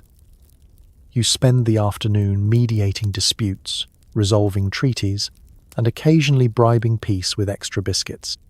By late afternoon, spirits are high and tempers are short. You read stories, play shadow puppets, and hope the tales of moral virtue somehow seep in via osmosis. The children are finally handed back to the nanny for the ceremonial evening scrub, a process that results in clean faces, damp carpets, and, on one memorable occasion, a missing frog. Supervision is less about maintaining order and more about surviving until bedtime without losing your voice, your mind, or your last piece of toffee. Victorian children, with their lace collars and impish grins, are both your greatest joy and your greatest trial. You emerge from the nursery frazzled but victorious, ready for adult conversation and, if you're lucky, a few minutes of actual peace. Until tomorrow, when the battle resumes, and the tiny humans, with their opinions, their questions, and their remarkable aim with a spoon, rise again. Single? Lucky you. Every social event is a minefield of eligible bachelors, awkward dances, and mysterious stains on your gloves. You must appear charming, interested, and absolutely not desperate, even if your future depends on it. The Victorian marriage market is, essentially, a high-stakes game of chess played in petticoats, with the added bonus of everyone's mother watching from the sidelines. From the moment you're declared out in society, every outing, tea, or garden stroll becomes a strategic opportunity for romantic advancement, or, just as likely, social catastrophe. Let's start with introductions. You meet potential suitors in settings designed to maximize awkwardness. A cousin's garden party, the annual church bazaar, or a ball where the lighting is dim enough to blur unfortunate facial features but bright enough to make any clumsy footwork excruciatingly obvious. Every eligible bachelor is introduced with a summary of his prospects, has a small estate in Sussex from a very good family, or, sometimes, remarkably proficient at whist. None of these details guarantee an interesting conversation or a future free from marital regret. The dance floor is where true personalities are revealed. You must navigate a maze of quadrilles and waltzes while avoiding direct eye contact with anyone's mother. A misstep could mean scandal, or, even worse, a proposal from Mr. Weatherspoon, who smells faintly of turnip and has not blinked since Michaelmas. Your gloves collect mysterious marks, ink, jam, possibly regret, while you strive to look effortlessly radiant and not at all like you just had to fend off a second cousin twice removed. Then comes the parlour conversation, where suitors attempt wit and you are expected to laugh at the right moment, all while secretly wondering if good teeth and a steady income are really enough to build a life on. The etiquette is exhausting. Flirtation must be obvious enough to signal interest, but subtle enough to avoid censure. A misplaced giggle or a slightly too bold comment can become tomorrow's drawing room gossip. If you're not careful, you might find yourself seated next to a bachelor who insists on describing his collection of beetles for an hour straight. Congratulations. You're courting disaster in the literal sense. There are also the letters, exchanged furtively under the watchful eyes of chaperones. Each note is an exercise in coded language, since saying too much or too little can lead to rumours, misunderstandings, or a very awkward conversation with your mother. You treasure a single pressed flower between pages, or decode whether sincerely yours means actual affection or just good penmanship. Your family, naturally, is watching your every move. Your mother has a sixth sense for sniffing out unsuitable matches, while your father's only requirement is that your suitor not bankrupt the family or accidentally set fire to the stables. Aunt Bertha, meanwhile, has a running tally of eligible men and is not above introducing you to all of them in one afternoon. The stakes feel impossibly high. One wrong choice and you're on the shelf, doomed to a life of perpetual embroidery and helping with other people's children. Every moment is a balancing act. Look interested, but not desperate. Be witty, but not too witty. Show off your embroidery, but don't appear too industrious, lest you look like you're angling for a job instead of a husband. You dream of a partner who sees you as more than your dowry or your lineage, but you settle for one who can make conversation about something other than livestock. Occasionally, a truly decent suitor appears, kind, moderately handsome, and with only a mild tendency to sweat through his cravat. Maybe he even asks you about your own interests, or shares a love of novels. But blink, and you'll miss your chance. The Victorian dating pool is more puddle than pond, and competition is fierce. In the end, surviving the suitor gauntlet is less about finding true love, and more about dodging disaster with your dignity intact. If you come through with only a few awkward proposals, some ambiguous poetry, and all your gloves returned, consider yourself a champion of the age-old game of Victorian courtship. The real Olympic sport of Victorian life is not slipping up and causing a scandal. This involves navigating the minefield of rules about hats, gloves, letters, unchaperoned walks, and being seen with the wrong cousin at the wrong time. Welcome to the art of Victorian self-preservation, where one false move can turn you from a respectable young lady into an afternoon's cautionary tale faster than you can say cream of celery. Scandal lurks behind every lace curtain. To avoid it, you must maintain a level of vigilance that would make a secret agent weep. First, the dress code. Hats must be worn outside, but heaven help you if you forget to remove yours indoors. Gloves are required for any outing, yes, even just a quick stroll in the garden. If you're caught bare-handed, expect a week's worth of speculation about your wild tendencies. Buttons must be fastened, shoelaces tied, and, most importantly, nothing, absolutely nothing, should ever hint at an ankle. Then there are the rules about correspondence. Letters to men must be ruthlessly chaperoned. If you receive a note, it must be passed through the hands of your mother, the butler, and probably the entire village before you can safely read it. Even the ink colour is up for judgment. Black is proper, blue is daring, and anything scented will have the drawing room in uproar by supper. Don't even think about sealing with a kiss, unless your goal is to have your romantic aspirations discussed over tea for the next decade. Chaperones themselves are an entire scandal prevention industry. Want to go for a walk? Bring a chaperone. Want to visit a friend? Chaperone. Want to blink at a man in public? Better hope your great aunt is within arm's reach, ready to leap between you and disaster. The unchaperoned walk is the original forbidden fruit, one bite, and your reputation is in tatters. Never mind that your only companion was a very well-behaved sheepdog. Dining is its own minefield. A single faux pas at the table can end your social standing. Soup must be sipped, not slurped. Bread is to be broken, not cut. Napkins go in your lap, never, under any circumstances, tucked into your collar like some kind of continental radical. And for goodness sake, don't let your spoon clatter, or someone will whisper about your nerves. But the real danger lies in being seen. Seen with the wrong person, at the wrong time, in the wrong place. A stroll with a second cousin after sunset is enough to send the rumour mill into overdrive. Two unmarried people talking in a conservatory? Scandal. Being caught laughing too loudly with the vicar's nephew? Double scandal. And possibly an unplanned engagement. If you're truly unfortunate, your scandal might not even be your fault. A sneeze during a church service, a trip over your skirt in the high street, or an unfortunate incident involving a runaway bonnet can all earn you a place in the social penalty box. Damage control is an essential skill. Apologies must be swift, humble, and, ideally, delivered by your mother. You'll need to perfect the "it was all a misunderstanding" face and develop an extensive vocabulary of vague explanations. Sometimes, you just have to wait it out. Scandal has the shelf life of fresh milk, and sooner or later, someone else will trip over the garden hose or drop their reticule in the duck pond. The cruelest part? Scandal is rarely about what you actually did. It's about what people think you might have done. Guilt by association, suspicion by proximity. The best you can hope for is to make it to the end of the season with your dignity, your dance card, and your reputation intact. So you tiptoe through the day, gloved, chaperoned, and wary of soup, knowing that at any moment, history might remember you as the girl who set the standard for social exile, with nothing more than an untimely sneeze and a slightly risque bonnet ribbon.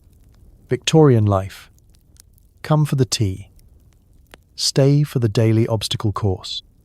Evening brings the main event, dinner. It's a 3-hour parade of courses, each more baffling than the last. You'll be expected to keep up with both the cutlery and the conversation, while never admitting you don't like aspic. Victorian dinner isn't just a meal. It's an ordeal, a grand, glittering performance that puts every family member's acting skills to the test. By the time you sit down, you've already survived a wardrobe change, a pre-dinner sherry, and at least one stern lecture on the correct way to fold a napkin. Now, poised at the edge of a table long enough to land a small plane, you are both guest and exhibit. The first challenge? The place setting. There are more forks than you have fingers, an intimidating array of spoons, and at least 3 knives, each meant for a different, equally mysterious dish. You've studied the etiquette books, so you know to work from the outside in, but there's always a rogue implement, usually the fish fork, lurking, waiting to expose you as a culinary imposter. Water glasses glint accusingly, bread plates taunt you from your left, or maybe your right, depending on who last rearranged the table, and then the parade begins. Course after course arrives, each more elaborate and inexplicable than the last. Soup, served at the temperature of molten lava, is sipped silently, with the utmost restraint.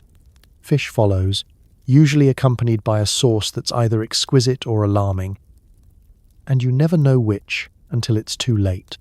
There's roast of something, a mysterious pie, a selection of vegetables boiled into submission, and, if you're truly unlucky, a wobbly, suspiciously jiggling mound of aspic that everyone pretends to enjoy. Conversation is as complex as the menu. The hostess leads, artfully steering discussion towards safe topics, the weather, the latest news from abroad, or the subtle triumphs of the hydrangeas in the West Garden. The men argue about politics in polite monotones, while the women exchange coded compliments. Your dress is so unique this season. You are expected to laugh, nod, and contribute exactly the right amount, not too much, lest you appear opinionated, not too little, lest you seem dull. Small talk is a competitive sport. Every anecdote must be mildly amusing but not scandalous. If you mention a cousin's engagement, be sure it's to someone presentable. If you refer to last week's ball, be careful not to mention who stepped on whose hem. Should silence threaten, you can always fall back on the fail-safe. Isn't the soup delightful? A question nobody will ever answer honestly. And then there's the pacing. Dinner moves at the speed of social anxiety. Never fast enough for your rumbling stomach. Never slow enough to allow discreet escapes to the garden. Every time you think you've reached the end, a servant appears with another course. Game birds, cold beef, a pudding steamed into oblivion, and finally, the cheese board. You reach for the cheese with the air of a weary marathoner crossing the finish line, only to realize there's still dessert, coffee, and a little something to finish. All the while, you're performing, keeping your posture straight, your hands clean, and your face composed. If you dislike something, you must smile and take at least one polite bite, then carefully rearrange your food to make it look like you've made progress. Heaven forbid you reject a dish outright. That's an insult that could echo through family legend for generations. At last, the meal winds down. Coffee is served, conversation grows quieter, and guests begin to drift toward the drawing room, grateful to have survived another round of culinary endurance. Your stomach is full, your brain is numb, and you're already dreading tomorrow's leftovers. Dinner, not just a meal, but a masterclass in survival, strategy, and the fine art of pretending you have opinions about aspic. Well done. You're now qualified for a lifetime of small talk, and perhaps a midnight snack. You can't just go to bed. Now comes a selection of parlour games, dramatic readings, and charades, so forced you'd rather be cleaning the privy. You'll laugh politely at the same joke every night, because the alternative is being labelled difficult. Victorian evenings are a marathon of enforced merriment, all in the name of improving society. The dinner bell has barely stopped ringing before you're herded into the drawing room, where the furniture is discreetly rearranged and everyone's polite mask is set to maximum patience.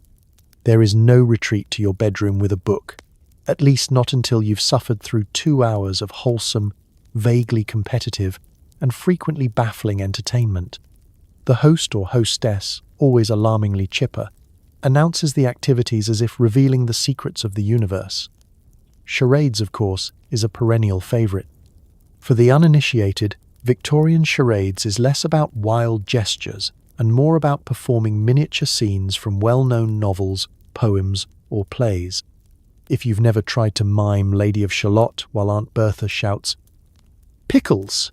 It's pickles! Congratulations, you have not suffered enough." Next come the parlour games, each designed to foster lively spirits, while also creating a minefield of potential embarrassment. The minister's cat is a classic.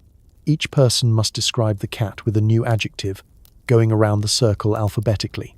The minister's cat is an affable cat, a bothersome cat, a cantankerous cat, until someone forgets their place or invents a word like dyspeptic, at which point polite tittering and mild shame ensue. If charades and word games fail to ignite enthusiasm, there's always a dramatic reading. This is an opportunity for the family's would-be thespian, usually a cousin with strong feelings about iambic pentameter, to unleash their inner Shakespeare. You sit through 5 stanzas of the rhyme of the ancient mariner delivered with such drama you begin to worry the parlour rug might actually burst into flames. There is, inevitably, a lull, during which Uncle Horace requests something lighter, perhaps only to receive a passionate reading from Macbeth. The performance is met with thunderous applause and several confused relatives who thought it was supposed to be a comedy. Music may follow. The pianoforte is opened, sheet music fluttered, and you pray you won't be pressed into service again.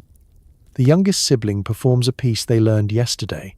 The eldest cousin sings a ballad that lasts longer than dinner, and everyone nods along in what passes for harmony. The most you can hope for is that the dog doesn't join in, though he often does, and with more enthusiasm than anyone else in the room.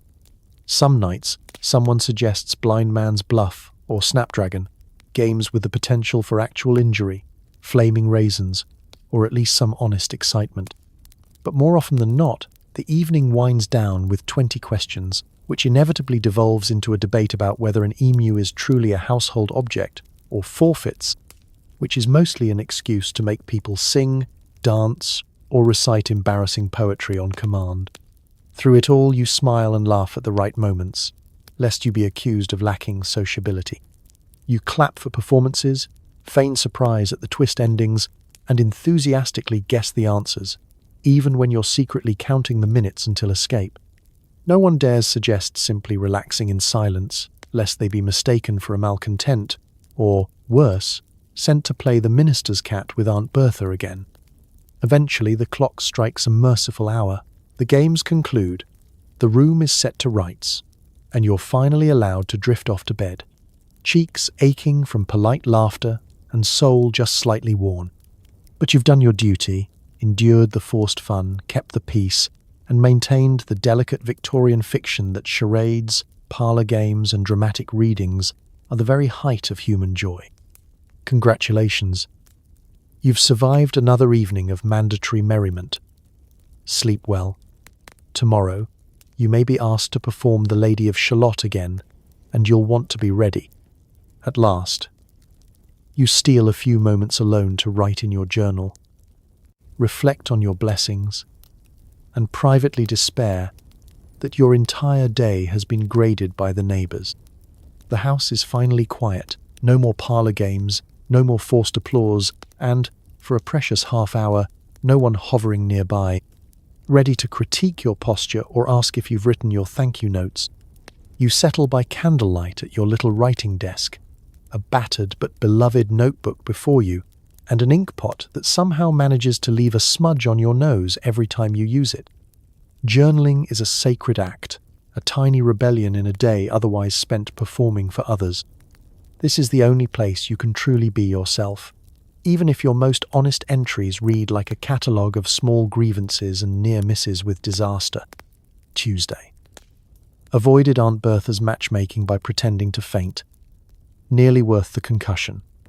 The soup was, again, aspic.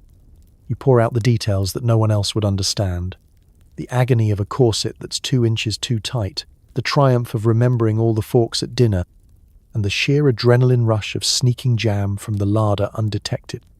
The official tone of your journal is grateful and composed, but the subtext is pure, undiluted exhaustion.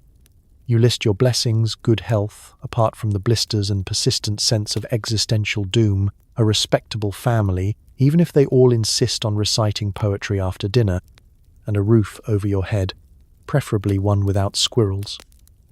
For posterity's sake, you throw in a few lines about the joys of needlework and the profound satisfaction of a well-tended fern. But beneath the surface, you use your journal as an emotional pressure valve. Here you can admit that the endless social calls, perfectly ironed handkerchiefs, and marathon rounds of charades are not, in fact, your idea of happiness. You jot down the secret anxieties. Will mother ever approve of my hairpins? Did anyone else notice I nearly dropped my napkin at dinner? What if I die and they publish this? For every Dear Diary, today was delightful, there's a shadow entry. Dear Diary, today was survivable. Journaling also offers a private space to dream. You sketch out secret ambitions, travel to the continent, publish a novel under a daring pseudonym, or, on rebellious nights, buy your own hat without committee approval. The act of writing, slow and deliberate, helps you remember that you are a person with a mind, even if you spent most of the afternoon pretending to care about Aunt Augusta's embroidery sampler. Sometimes you try to be philosophical. Is there more to life than managing household accounts and remembering everyone's birthday? Is it possible to be both perfectly behaved and completely content, or must one choose? You sigh, realizing that Victorian society is built on the art of compromise between expectation and reality, reputation and self. As the candle burns lower, your eyelids grow heavy, and your handwriting devolves from careful script to exhausted scrawl. You sign off your entry with a vague hope that tomorrow will be less exhausting and more meaningful, or at the very least will include less aspic. You close the journal, tuck it away in your locked drawer, and take a moment to savor the privacy, a commodity rarer than diamonds in a world where even your thoughts are expected to be presentable. With the last of your energy, you slip into bed and let your mind wander, comforted by the knowledge that, at least for a few minutes each night, you exist for yourself alone. Sleep comes as a gentle relief, and tomorrow you'll wake up and do it all again, with a little more wit, a little more grit, and just a touch more existential dread. Congratulations. You have survived another Victorian day, journaled your secret truth, and kept your spirit quietly alive. Before bed, you must unpin your hair, recite prayers, and possibly negotiate with God for just one dream about not wearing a corset. Bedtime is an ordeal, and sleep is more of a social experiment than a guarantee. Night in the Victorian household arrives quietly, but not without its challenges. The candlelight flickers against the wallpaper, the house creaks as it settles, and you realize that your day isn't quite over. There is a rigid routine to wind down, a gauntlet of rituals designed to ensure both physical and moral cleanliness, plus a decent chance of making it through the night without becoming tomorrow's gossip. First comes hair. Victorian hair is an engineering project in itself, requiring roughly 30 minutes to dismantle each night. You begin by removing a miniature arsenal of pins, somewhere between 15 and 50, depending on the intricacy of the day's simple style. If you're lucky, you won't drop any into the chamber pot. You brush your hair in long, deliberate strokes, 100, if you're aiming for sainthood or at least impressing your mother, and try not to think about how many family secrets are trapped in the tangles. After hair comes face washing, which is always a bracing experience. The water is cold, the soap is suspiciously lumpy, and the towel could double as a piece of sandpaper. You clean away the day's powder and worries, watching your reflection in the dim mirror as you attempt to scrub off any lingering anxiety about tomorrow's breakfast conversation. Once your face is more or less returned to its original state, you examine your skin for new blemishes, as if each one is a personal failing or an omen of future spinsterhood. Now it's time for the spiritual portion of the evening. Prayer. You kneel by your bed, hands folded, and recite the same set of memorized verses you've been muttering since childhood. But tonight, maybe you slip in a few requests of your own, something about a little more patience with Aunt Bertha, a miracle cure for jam stains, and perhaps, just once, a dream in which you wear trousers and do something truly scandalous, like ride a bicycle or refuse a second helping of aspic. Bedtime itself is an event. The bed is a fortress of blankets and pillows, constructed to guard against the notorious English chill. You slip between cold sheets, careful not to let your toes touch any patches missed by the hot water bottle. If you're particularly fortunate, the fire in your bedroom is still smouldering. If not, you try to convince yourself that shivering builds character. But sleep does not come easily to the Victorian mind. Instead, you lie awake cataloguing the day's embarrassments and tomorrow's anxieties. Did you say goodbye or good evening to Lady Prescott at tea?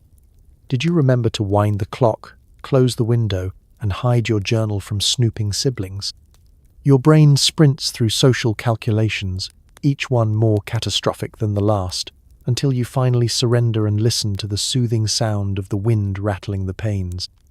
In those last drowsy moments, you confront the existential dread that comes from being a Victorian woman, the sense that your life is always on display, that your worth is measured in manners, and that even in the dark, someone might be judging the way you snore. You attempt to find peace in the knowledge that, at least for now, you have survived the day, mostly intact and only a little traumatized by aspic. Eventually, your thoughts slow, your body relaxes, and you drift off, hoping for a night free of dreams about corsets, scandal, or accidentally addressing the vicar as mum. Congratulations, you've made it through the nightly rituals. Tomorrow, you'll wake up and start again, armed with a hairbrush, a prayer, and the faint hope of a slightly less existential bedtime. Sleep well. In Victorian England, that's as much as anyone can ask. If you catch a cold, you're immediately confined to bed, surrounded by worried relatives and a rotating cast of dubious medical experts. You'll be treated with everything from mustard plasters to outright denial. The first sign of illness, a sneeze, a cough, a complaint of chilliness, sends the household into high alert. The news spreads faster than the actual germs. Within minutes, your mother, the housekeeper, and at least 3 aunts have gathered by your bedside, clutching handkerchiefs and reciting the family's favourite medical advice. You must rest, they insist, while simultaneously asking you to recall, in detail, what you last ate, how much air you took in on yesterday's walk, and whether or not your feet were exposed to damp. Victorian sick days are equal parts drama and inconvenience. The sick room is prepared with the urgency of a royal birth. Curtains are drawn, a faint smell of camphor fills the air, and someone arrives with a tray holding weak tea and dry toast. The fire is kept burning at an oddly punishing temperature, as if sweating is a universal cure. You are tucked into bed with enough blankets to smother all symptoms and any hope of breathing freely. A bell is placed within reach, not for summoning comfort, but for summoning more people to interrogate you about your symptoms. Enter the home remedies. Your relatives rotate through a series of treatments guaranteed to draw out the humours. Someone produces a bottle of patent medicine with a label that promises relief from colds, coughs, rickets, and perhaps even original sin. It tastes like liquid shoe polish and burns all the way down. If that fails, there's the ever-popular mustard plaster, applied with the gentle touch of a bricklayer. It burns, it itches, and it leaves you wondering if the cure is, in fact, the punishment for complaining. Medical professionals, if called, arrive with their own set of horrors. The family doctor is equal parts sage and gambler, ready to prescribe everything from leeches, just to be sure, to a purgative, cleanses the system. The less fortunate may encounter a neighbour with a homeopathic streak, ready to recommend everything from lavender compresses to a fresh onion worn around the neck. You comply.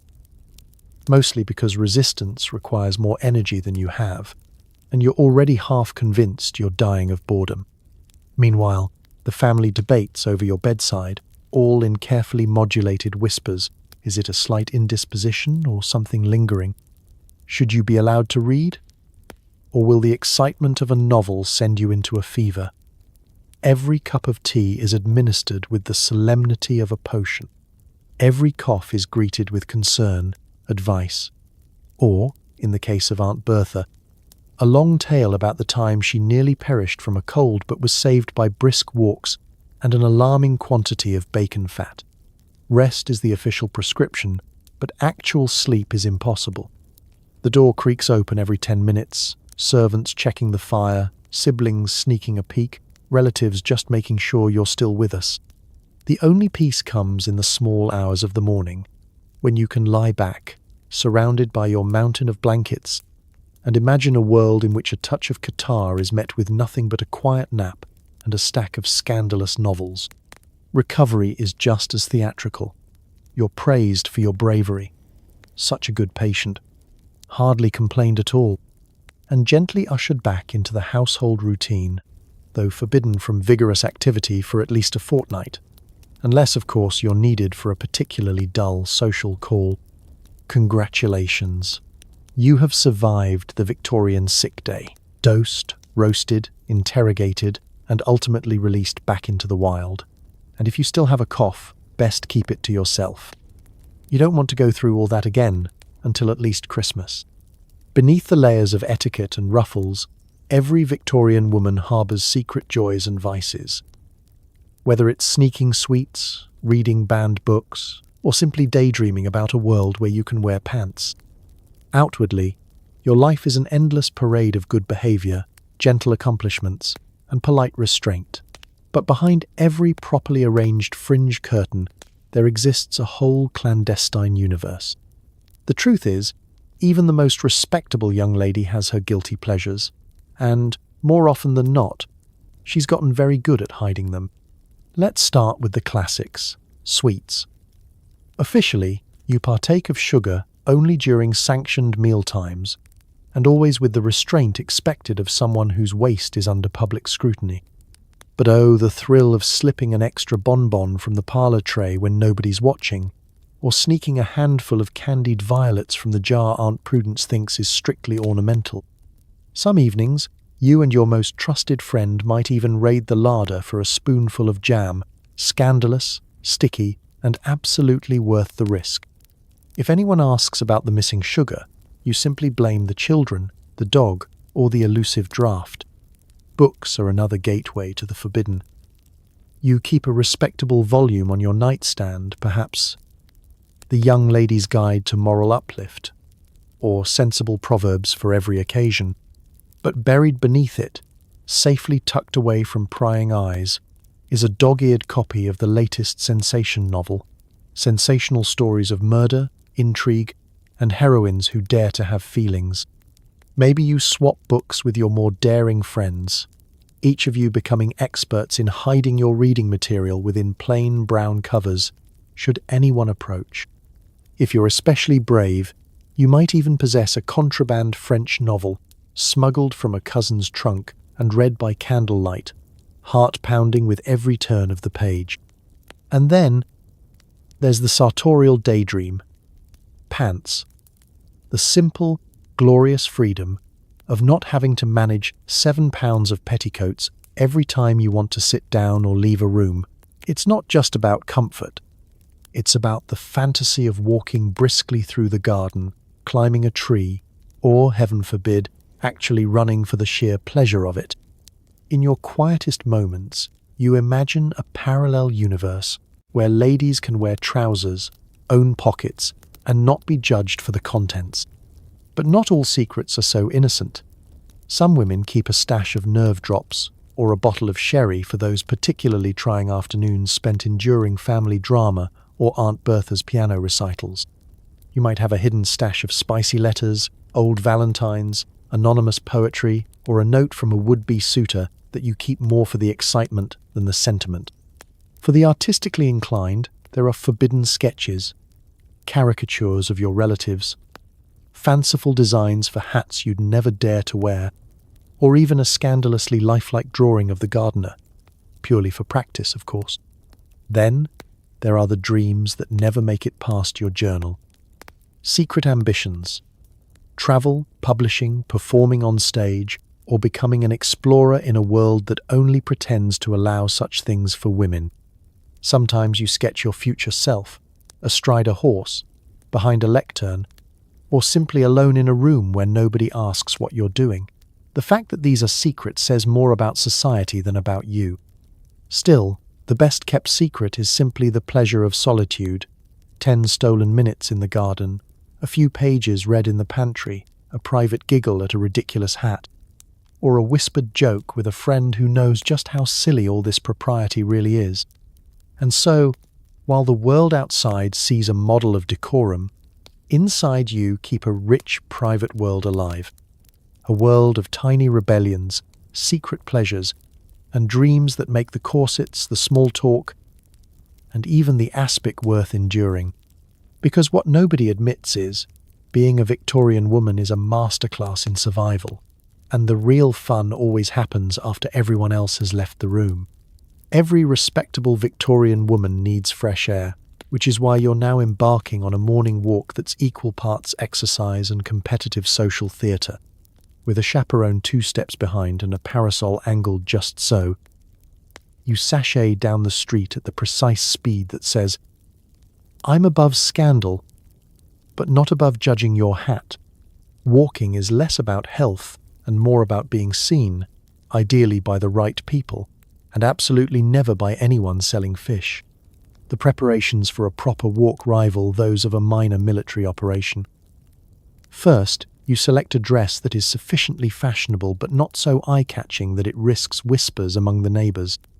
Gloves are essential, preferably spotless, as nothing says fallen woman quite like grass stains on your fingertips. Your shoes must be practical for cobblestones, yet delicate enough to suggest you've never run for a carriage in your life. And don't forget your bonnet, arranged at the exact angle to frame your face in a way that suggests both modesty and just the faintest whiff of mystery. Your chaperone, whether mother, aunt, or slightly judgmental family friend, inspects your outfit with a gaze sharp enough to cut thread. She adjusts your collar, tuts at a rebellious curl, and arms herself with a reticule large enough to carry smelling salts, a tiny Bible, and enough peppermints to fuel both of you until lunch. Together, you exit the house, a team, but not a democracy. The street itself is a bustling stage. You are not simply out for a walk. You are participating in the grand pageant of local society. Every housewife at her window, every errant child, every shopkeeper dusting his awning is both audience and judge. You nod politely to acquaintances, exchange carefully calibrated smiles with potential rivals, and offer a tiny wave to any friend not currently under suspicion of impropriety. There are rules to this promenade. Never walk so fast that you appear rushed. What are you fleeing exactly? But never dawdle, lest someone think you're loitering for attention or, heaven forbid, for a glimpse of that new clerk at the haberdasher's. Sidewalk navigation is its own sport, a subtle dance of yielding, advancing, and gracefully avoiding any hint of actual exertion. The only thing more dangerous than tripping over a loose paving stone is making eye contact with the local fishmonger, who may shout greetings that include details about your family's haddock consumption, social death. The parasol, meanwhile, is more than a sunshield. It's your best prop. You twirl it with languid grace, using it to signal disapproval, a quick snapshot, interest, a subtle tilt toward a particularly well-dressed passerby, or outright distress when a stray dog comes too close, or worse, an unchaperoned bachelor. The art of the parasol is to say everything without uttering a word. If you're lucky, your route will take you through the park, where you can admire the flower beds, make brief, suitably uninteresting conversation with other walkers, and be seen by exactly the right number of eligible gentlemen. No more, no less. You stop to observe the ducks, which are less judgmental than your neighbours, and exchange harmless gossip with your chaperone, who always manages to make a question about someone's geraniums sound like a warning about moral decay. Inevitably, there are obstacles. A sudden rain shower threatens to frizz your hair and undermine your composure. A runaway child nearly collides with your skirts, prompting a gasp and a lecture on decorum. You skillfully avoid stepping in anything that would sully your boots or your reputation. The walk concludes with a triumphant return home, cheeks slightly flushed, dignity intact, and just enough of a breeze in your bonnet to suggest that, yes, you have embraced the great outdoors. Your chaperone declares the outing a success. No fainting, no scandal, and not a single fishmonger in sight. Congratulations. You have paraded down the street for no reason at all, performed the subtle ballet of Victorian respectability, and returned victorious. Until tomorrow, when the game begins again and your parasol waits, ready for its encore. If you're lucky enough to have a garden, congratulations, you've unlocked the era's most respectable excuse to dig around in the mud and pretend you're too busy to answer intrusive questions about marriage prospects. Victorian gardening is less about growing vegetables and more about competing for the title of most unnecessary rosebush. You kneel in the dirt, deadheading flowers, and nurturing a deep, silent rivalry with Mrs. O. Pennyfeather next door, whose chrysanthemums are frankly show-offs. In the eyes of society, gardening is the one truly virtuous pastime. Unlike music, which risks becoming too emotional, or reading, which can lead to dangerous ideas, tending to your flower beds is an unimpeachable sign of good character. It's also a rare chance for a bit of honest physical activity, though, of course, you must never admit to enjoying it. There's a careful choreography to the whole business. Kneel on a mat to avoid soiling your dress, don gloves to protect your delicate hands, and wield your trowel with the practiced air of someone who's definitely read about gardening in the ladies' magazine. The garden itself is a canvas for your ambitions, frustrations, and social ambitions. Every border, every climbing rose, every suspiciously rare tulip is both a personal triumph and a not-so-subtle message to visitors. Yes, I have taste. No, I did not murder my husband and bury him under the wisteria, no matter what Mrs. Pennyfeather says. The planting decisions are endlessly debated. Bluebells for humility, violets for modesty, a single dramatic lily for that touch of I could be mysterious if I wanted to. Of course, the real reason to garden is tactical. There's no better excuse for missing an awkward afternoon tea or evading a persistent suitor than the sweet peas simply cannot wait another minute. You can always disappear behind the laurel hedge when Aunt Bertha is spotted approaching.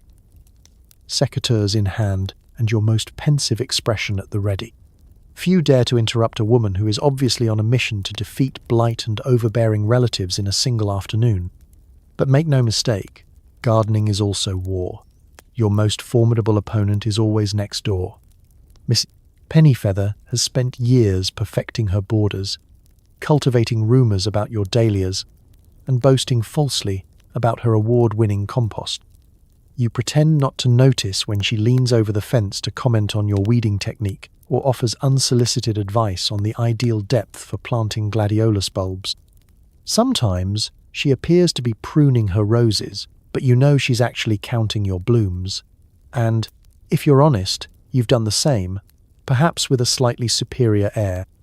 Despite the rivalry, gardening is a rare pocket of peace in your schedule. The scent of freshly turned earth, the gentle hum of bees, and the occasional thrill of discovering a perfect, unsupervised worm offer a simple pleasure that almost makes up for the endless rounds of needlework and forced conversation. Here, among the marigolds and pansies, you can indulge in daydreams, listen to the world go quietly mad around you, and get dirt under your nails with no witnesses but the robins. Your mother may approve, provided you avoid sunburn and unladylike levels of exertion.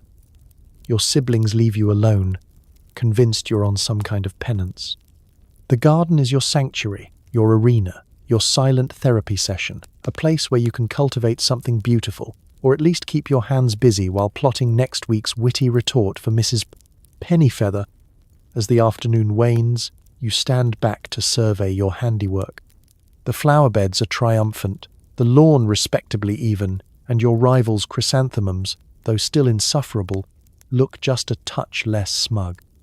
You dust off your gloves, straighten your bonnet, and walk inside, feeling oddly victorious.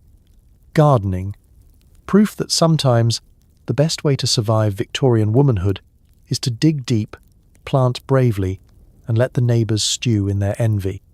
Today's calendar says dress fitting, which is Victorian code for voluntary immobility while strangers poke you with pins. You stand on a tiny platform, arms outstretched, while a seamstress mutters quietly about your posture, and a distant cousin offers unsolicited advice about sleeve length. The fitting lasts long enough for you to reflect on every biscuit you've ever eaten and to question whether you even like the colour puce. Victorian dress fittings are an elaborate rite of passage, a blend of silent endurance, awkward self-reflection, and the constant threat of being jabbed by someone with more opinions than patience. The day begins with an air of hushed importance. You're escorted into the fitting room, a place where time stands still and the only certainty is that someone will measure your waist and then suggest it might benefit from just a little more discipline. First, there's the ritual of undressing. Layers are peeled away like the petals of a very nervous onion. Outer gown, underskirt, petticoat, corset cover, and the corset itself, which, for the record, never seems to fit exactly the same way twice. Every garment is carefully folded and laid aside, while you try not to think about the draft and hope no one comments on your chemise. The seamstress greets you with a pincushion strapped to her wrist and a look that says, "We're about to find out how much you really like cake." Then, the fabric is draped and pinned with the precision of a military operation. The bodice is adjusted, the skirts are arranged, and yards of fabric swirl around you like a very decorative straitjacket. Your job is to stand perfectly still, breathe shallowly, and resist the urge to scratch your nose, an itch that will only grow more urgent as the minutes tick by. Meanwhile, the peanut gallery assembles. Your mother sits nearby, offering gentle encouragement and less gentle reminders that we want this dress to be timeless, not attention-seeking. A cousin or two drift in, helpfully offering thoughts like, "Have you considered a fuller sleeve?" Or, "That colour's unusual." The seamstress grunts, tugs, and pins, her murmured observations ranging from, "The bust is generous," translation, "You are doomed to more boning too.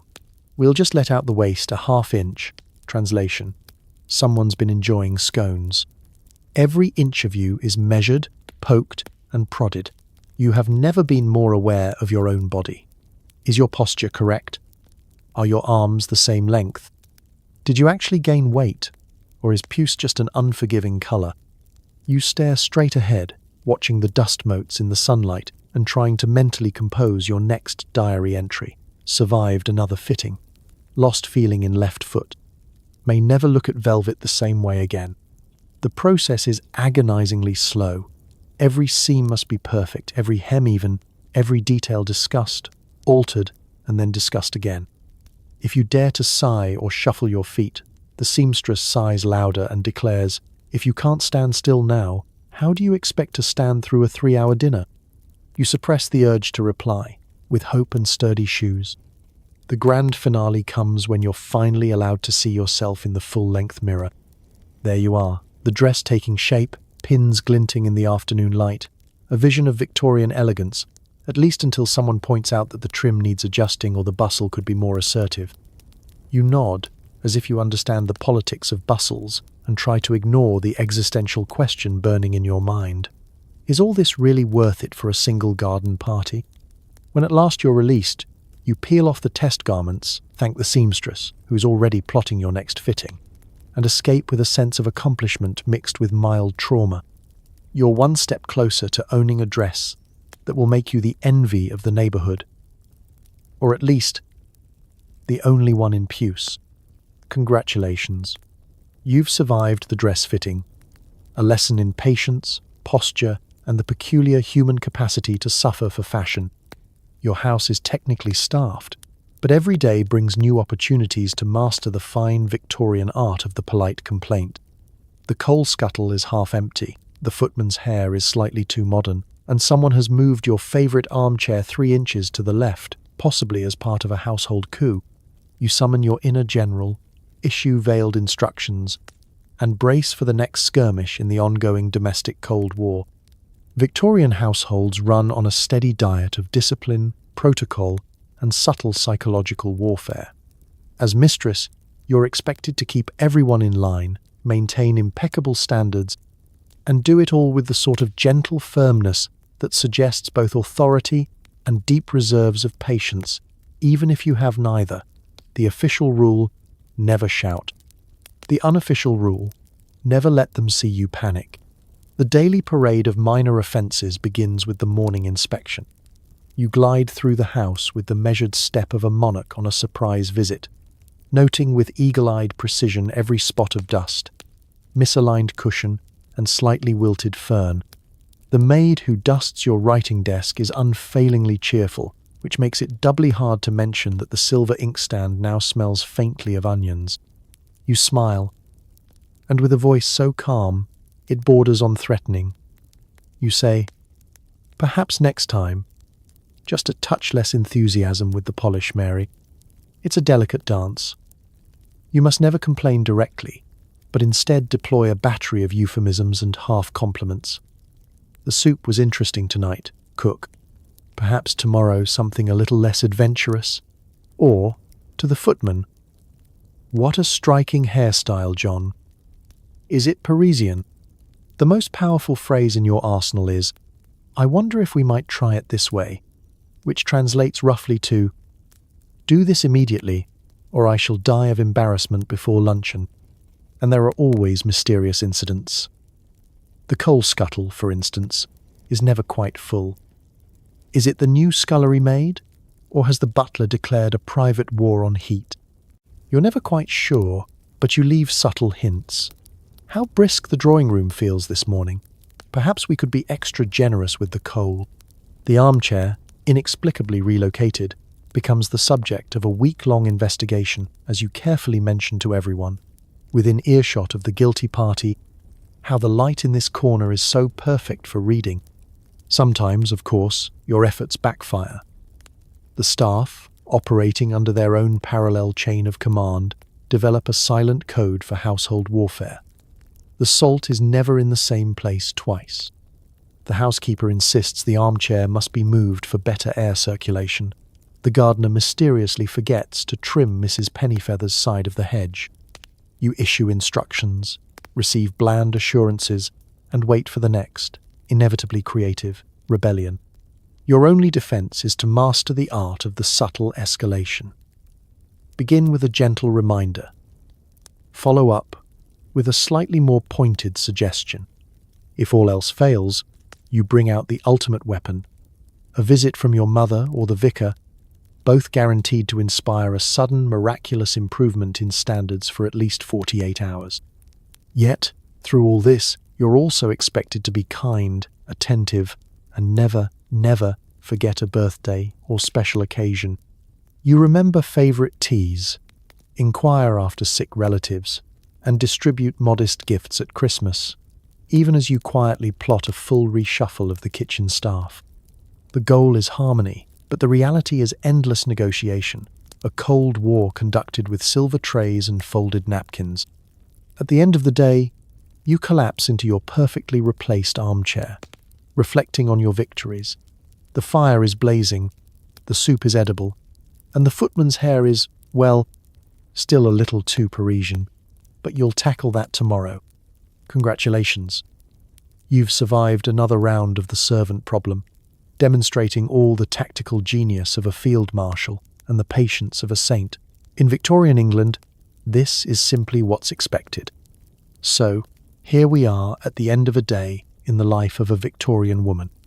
If you made it through the corsets, the calling cards, the garden rivalries, and the daily gauntlet of social rules, congratulations, you've survived what was basically history's longest job interview, with fewer snacks and a lot more embroidery. It's easy to laugh at the etiquette, the endless small talk, and the absurdity of fainting couches. But the reality is these women were Olympic-level survivors in a world where even sitting down could be a test of moral character. They navigated judgment with grace, spun boredom into art, and managed to look unbothered while single-handedly keeping the stationery industry afloat. They were CEOs in crinolines, diplomats in bonnets, and experts at pretending they weren't about to pass out from the fourth layer of petticoats. So tonight, as you nestle into your soft, supportive, probably non-horsehair-filled bed, maybe whisper a thank you to the generations before you who survived rigid routines, impossible expectations, and the kind of discomfort that would make a modern chiropractor weep. Be grateful for elastic waistbands, indoor plumbing, and the freedom to leave your house without a hat, or at all. Because history may be awkward, inconvenient, and just a little bit ridiculous, but it's also proof that people are endlessly adaptable, quietly resilient, and occasionally extremely funny. Let that thought settle in as you drift off. You don't have to write a thank you letter to your neighbour for the privilege of borrowing sugar, and nobody's judging your nightgown. Sleep well, knowing you've earned it, without a single fainting couch in sight. Good night.